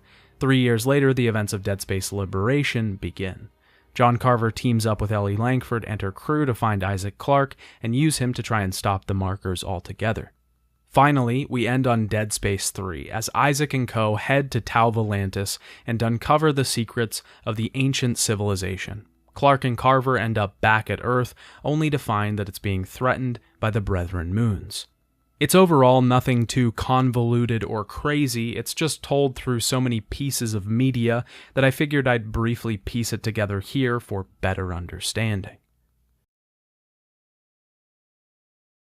Okay, yeah, so if you want to just, for the record, say who you are, and then sort of like what your contribution to the Dead Space community is. Yeah, my name is Gingy. The only really contribution I've made was just the large video I made a couple weeks ago. It was about the just the whole Dead Space series. I am Boulder Punch. I have done videos on the 3 Dead Space games and the spin-off Dead Space Extraction. Sure, I'm Mandalore, and I did videos on the first 3 Dead Space games and then Dead Space Extraction. Okay, so starting back, what was your first experience with Dead Space? I saw the Twinkle Little Star trailer, and I didn't get to play it until probably a few years after that. It was before Dead Space 2, but I wasn't able to get it at launch. Man, I don't even remember. Yeah. So I was probably 8 or 9 at that time, and there's no way I would have played this game when I was that young. I could barely make it through Halo when I was 8, but I think I must have gotten this on Christmas at some point when I was a kid. I definitely didn't make it far, but I do remember beating all of these games at one point. But I remember having an absolute blast with it when I could actually, power through it. This is going to sound funny. I was a bit let down by it, and I was put off by it, which is funny because they initially had a demo that came out shortly after Space One came out on. I played it on Xbox 360, and I remember seeing a post about it, I think on GameFAQs, where it's like, oh, try playing with the volume lower, like the music volume lower. Oh, That was what really actually put me off. It sounds so weird thinking back on it now, but I just found it wasn't like I found it too scary or anything. I mean, the horror's great in it, but it was more I found the music very overbearing, I guess. Weird first experience. Then once I got past that and played through them, where it's like I ended up having a very great experience. What do you think made Dead Space stand out from other games, other series? And still to this day, I'm surprised we haven't seen more games take the approach of cutting off the limbs. It's just like that combination of just really standing out and getting that feeling right of like, let's end up on a derelict spaceship. How do we get out of this situation? Yeah, Dead Space is so strange because saying that it separates it from something else is so odd, considering it copied Resident Evil 4. But firstly, the HUD itself is just so impressive. I don't think I've ever seen a game pull off a HUD like that game. The sort of atmosphere that the first game especially had. There's just something about going through the Ishimura the first time through that is terrifying. The fact that all the necromorphs are just repurposed versions of the thing it killed, and there's all these different types is gross, but it kind of clues you in, like, what the hell happened here? I think it's very isolating, that first game especially. It has that kind of feeling of you against everything, and I think it does very well at keeping you feeling kind of claustrophobic, and you have a few options to fight back, which, get better as the game goes on, but it's very good at making you feel like you're kind of figuring things out and actually surviving. It just was... like any space thing, like Alien, you just really feel alone out there. It's like it's like just being out in the ocean, like nothing's coming for you there, so you better get out. What's like one moment that really sticks out to you? I think one of the big ones for me was the first time you go into like the centrifuge was one where it's so opened up in there compared to a lot of what you've seen before. Yeah. And just the first time you go in, like, entering zero gravity in like this big chamber and you frog hop around. Dead Space 2, there is a good 2-hour section where you go through the entire Church of Unitology. Yeah. That's probably one of the best parts in that game. I think, if we're being honest, I think the best chapter in Dead Space 2 is when you go back to the Ishimura for a bit. Mm-hmm. But from like a story perspective, that whole 2 hours where you're just learning everything about Unitology and just uncovering all the bits and pieces is incredible. It's also extremely ironic because, unless I'm not mistaken, because you start at the very beginning during the tour guide, and then the very final part is you end up at that crypt at the bottom with all the coffins, Isaac is essentially going through the steps of being a unitologist without actually being a unitologist. There was, I guess this actually plays into both Dead Space 1 and Dead Space 2, where, spoilers for the second Dead Space, where you revisit the USG Ishimura. But there's that one room in the first game, it's like a decontamination room, right? Yeah. And, of course you're expecting something. It's a very great combat encounter. Mm-hmm. And then I love it when you revisit in the second one. You go through it again and you're like, oh shit, like, I remember what happened last time. So you're waiting for it, and nothing happens. And then you come back through it again, and of course, shit happens. That was I love that little connection they did between the two games. What makes Dead Space a series worth covering? In the pantheon of survival horror titles or action horror, it still kind of stands on its own. Just had such a strong vision that you could show. I think I mentioned this in my videos. Like, you could show anyone who's played Dead Space, like even just a tiny little screenshot or just like a tiny portion of the environment. It's like, oh, that's Dead Space. Because it started as a very derivative kind of idea, where it's like you go, oh, we're gonna take Resident Evil 4 and put it in space with some System Shock elements. But it was so pioneering in a lot of ways, like having the like having the user interface completely like in the world and on screen. Like Dead Space was I think the first mainstream game to really have like elements like that just so in the world and in the setting. It's just such a well realized setting that like they put all this thought into how the world works and how this technology works, and like they did all this baseline kind of foundation for it, and then they made it the thing in space. So for Dead Space particularly, I think it was just the way, not only the kind of cosmic threat that is the necromorphs, and then when they get to the Brethren Moon stage in the third game, the first game kind of sets this tone. You have the active plot, which is getting out of the Ishimura, and then it's like, oh, there is way more than just that at this point. And then Dead Space 2 expands on it, and Dead Space 3 kind of does its thing with it. But I think the way they ended the game was actually great. Learning about just incomprehensible beings that you can't even begin to imagine is just a really cool story beat that I love looking into. If you had control over the series, what would you have done differently? Or would you have left it the same? Yeah, so I think the first thing that they needed to drop was that dumbass love story between Ellie, Norton, and Isaac. I was so sick of it. I absolutely despised it because it took over so many narrative moments when they were like trying to find the mountain or getting inside the place, and Norton's like, "Oh, I'm gonna go trap Isaac, or I'm gonna go work with Danik." Like that just doesn't make sense. Everything else was kind of okay. I think once you assemble Rosetta and you get like the real story of Tau of Atlantis, from then on it's great. I like the concept of asymmetrical co-op. I think having a player do one thing while the other player is doing something and seeing totally different things happen is really cool. I can't believe they gambled that entire gimmick. Like they gambled Carver's entire character on a gimmick.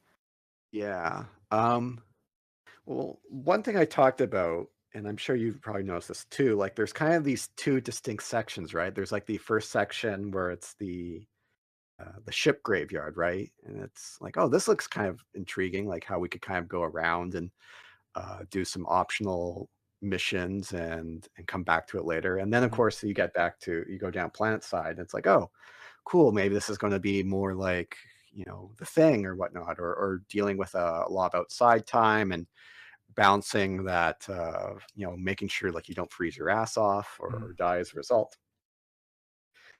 I would have chosen one or the other. That's such a big question. I think a lot of elements for 3, as it is, are on a very rough level completely fine, but it's just how they executed stuff. I will go on record to say that I hope the remake keeps the love triangle, but just does it differently. And what if like he's just better than Isaac? Like that's some more kind of real life horror or fears people might have about what if someone I like just meets someone better than me? Yeah. And like Isaac can still kill him if it's on accident or on purpose, but like having him be like a good person who fucking dies from it, and now she's just with Isaac. It's like there's a little more to it there compared to having him just be this sort of irredeemable piece of shit who just dies, and Ellie's like, oh, he's dead, but now I'm back with you, who I really wanted. So looking ahead, what are your hopes for the future, the remake? Do you have like an ideal scenario for Dead Space moving forward?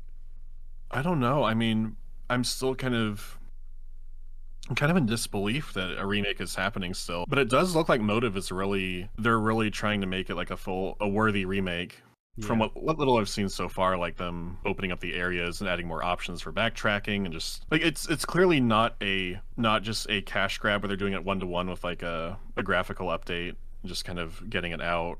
Best case scenario is that the remake expands on the strengths of the original game, and they do the same thing with 2, and then they could work on making 3 different. So yeah, I guess my hope is that they sort of play to the strengths of what made those games great for a new audience, and maybe they could kind of retool 3 to be more in line with the original ideas before it got meddled with to hell and back. Well, in the first place, it's like they never should have shut down Visceral Games, and they they wanted to take a break from the series for a bit, it's like, okay, whatever.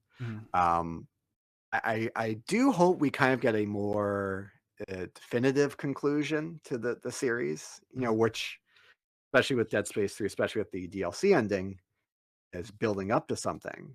And obviously, there were some plans they had for Dead Space 4, which I don't know if it would have wrapped up the series. But I've become more at this point of, just leave the series where it is. Like, I think because Dead Space 1 is in a nice spot where like it's been like 14 years, probably needs a remake, but the first game looks pretty damn good. The remake itself looks great. It is absolutely justified. This game will never have like a The Last of Us kind of argument. Like no one's arguing whether or not you should buy it because of the graphical upgrade. But this is so strange to me because this is like the one game I have ever like thought about buying that I'm actually like morally conflicted about. I've never had this before because EA pushed Visceral, at least to my knowledge, pushed them to make a bit more action in Dead Space 2, and then the game didn't exactly sell well. They pushed them to make more action for Dead Space 3, and we all know how that turned out. And so they shut down a game that they kind of killed, and then shut down a studio, but just because they have the rights, they're now going to remake this thing. That would be like literally the only reason I would not buy the game, is just because like that's so petty. But I know that there's genuine people, newer people as well, that are working on this title. I feel like I have to talk about Callisto Protocol a little bit. I feel like it's intertwined in this video. So what, having those thoughts on the remake, what do you feel about the Callisto Protocol? I mean, if I had to choose one, I would choose Callisto Protocol. I mean, I'd rather choose a new game than a remake because, I mean, you can always, the original game has been out already. You can just load that up whenever. Callisto Protocol, you got a new studio. That's helmed by a team that a lot of people spent the time on Dead Space. Even though it's obviously heavily influenced by a spiritual successor, it's a new IP, and that's always something I'm always such a big proponent of. And that's why, like I said, with Slitterhead, like the guy who did the original Silent Hill, I'm really looking forward to seeing what comes with that because it's a new property from someone who has this kind of experience. I have higher expectations for Callisto Protocol. So it's kind of hard because the gamer answer is you say that EA is evil and that you hope that Callisto Protocol wipes the floor with it. But it's also like Motive's also in a very shitty situation because it's not their fault what happened with Visceral and all that. It was a job assigned to them that they seem to be doing a very, very good job on from what they've shown. I guess I don't have much of a stake in who wins. And I hope that Callisto Protocol does wonderfully. It's like if I wanted one project to win and the other has to be shut down, I'd want Callisto Protocol to take that because at least it's like they're doing something new, whatever it is, compared to giving a remaster or remake of something we've had before. And it's like, and if Dead Space fizzles out the remake, then we still have the old games. Callisto Protocol, who knows what they'll do with that. It'd just be neat to see something different. Dead Space was the definition of starting out strong. Its first game was probably one of the scariest experiences I've had in a long time. It's a horror masterpiece. Some horror games turn out scary. Sure, when you're playing them, you're terrified. But horror masterpieces don't turn out scary. They're made scary. Dead Space feels like it was purposefully crafted to terrify you. No piece feels out of place. There were no accidents here. Everything was designed to terrify you, and it works incredibly well. Dead Space 2 was great in its own right. It was a fantastic action game. Sure, it did kind of feel like it didn't know where it wanted to go, like a child choosing a parent in court. But if that's the case, then Dead Space 3 was the abusive father of the series. And oh boy, did he get custody. Dead Space 3 was a rough transition. It was a shock to the system, a realization that this series would never be the same again, if it even continued. But that feels like it was ages ago. Dead Space 3 came out in 2013, almost a decade gone. But of course, that wouldn't be the last that we would hear of Dead Space. In 2021, word of a Dead Space remake came about. A complete ground-up retelling of the story from the first game. It would again be published by EA, but this time developed by Motive Studio. These people previously worked on Star Wars Squadrons and Star Wars Battlefront 2. You're probably wondering, where's Visceral Games at in all this? Well, that's the funny thing. EA just kind of let them off their chains after Dead Space 3, and they've been making innovative, creative new IPs ever since. That's not true. The true story is that multiple projects were started and canceled involving Visceral Games before EA officially shut them down in 2017. Most people felt like their closure was a sign that EA was trying to fully cull their roster of single-player games. Of course, they denied this, but it was hard to feel like that wasn't the case at the time. So clearly Visceral isn't working on the remake, but Motive is, and they seem okay. Now, a lot of information has been revealed about the Dead Space remake already. It kind of feels like most of the recent news cycles have just been flooded with news, articles, and little announcements about changes or upgrades to the game. And it looks alright. Of course, I don't really think Dead Space needs to be remade. I still think that the game works today, and having played it just recently as 2022, it doesn't feel dated at all. With that being said, the original games are very widely available to a large amount of audiences, especially with Game Pass and the backwards compatibility feature of the Series S and X. Because of that, I can't be too mad that a remake is getting made because the original is still there. There are some changes that are pretty exciting, like the ship being connected and there being less backtracking overall. There are some things, though, that I don't really love, like the new suit design or Isaac speaking, but those are really just my opinions. Now, with all that being said, I feel like it would be disingenuous to make a video about Dead Space in November 2022 and not talk about the elephant in the room, the Callisto Protocol. If you haven't heard about this game yet, it is a sci-fi atmospheric horror game set in space, directed by none other than Glenn Schofield himself. The Callisto Protocol seems inextricably linked to the tale of Dead Space at this point. The game seems to look and feel a lot like Dead Space, and it seems like Glenn Schofield is returning to the horror genre to once again try and revolutionize. With both of these games coming out within a month or so of each other, it kind of feels like there's a tension in the air. It's just such a strange situation, with a remake of a game releasing and a new IP that's a spiritual successor to the original game, with the original series creator behind it, both releasing within a month. If I'm being honest though, I think I'm more excited to see what Glenn Schofield has in store than a remake of Dead Space. Am I gonna play both of them? Sure, but if I had to bet on one, I'd put my money on Callisto. This is sort of the happy ending to the tale though, because even though Dead Space turned out to be something Schofield probably didn't want, he gets to kind of come back in a roundabout way and try to have it his way again. In the end, we'll just have to see how both of these games turn out. But it doesn't really matter, because we'll always feel the effects that Dead Space had on the horror genre and gaming overall, and that will never change. Bye, Dad.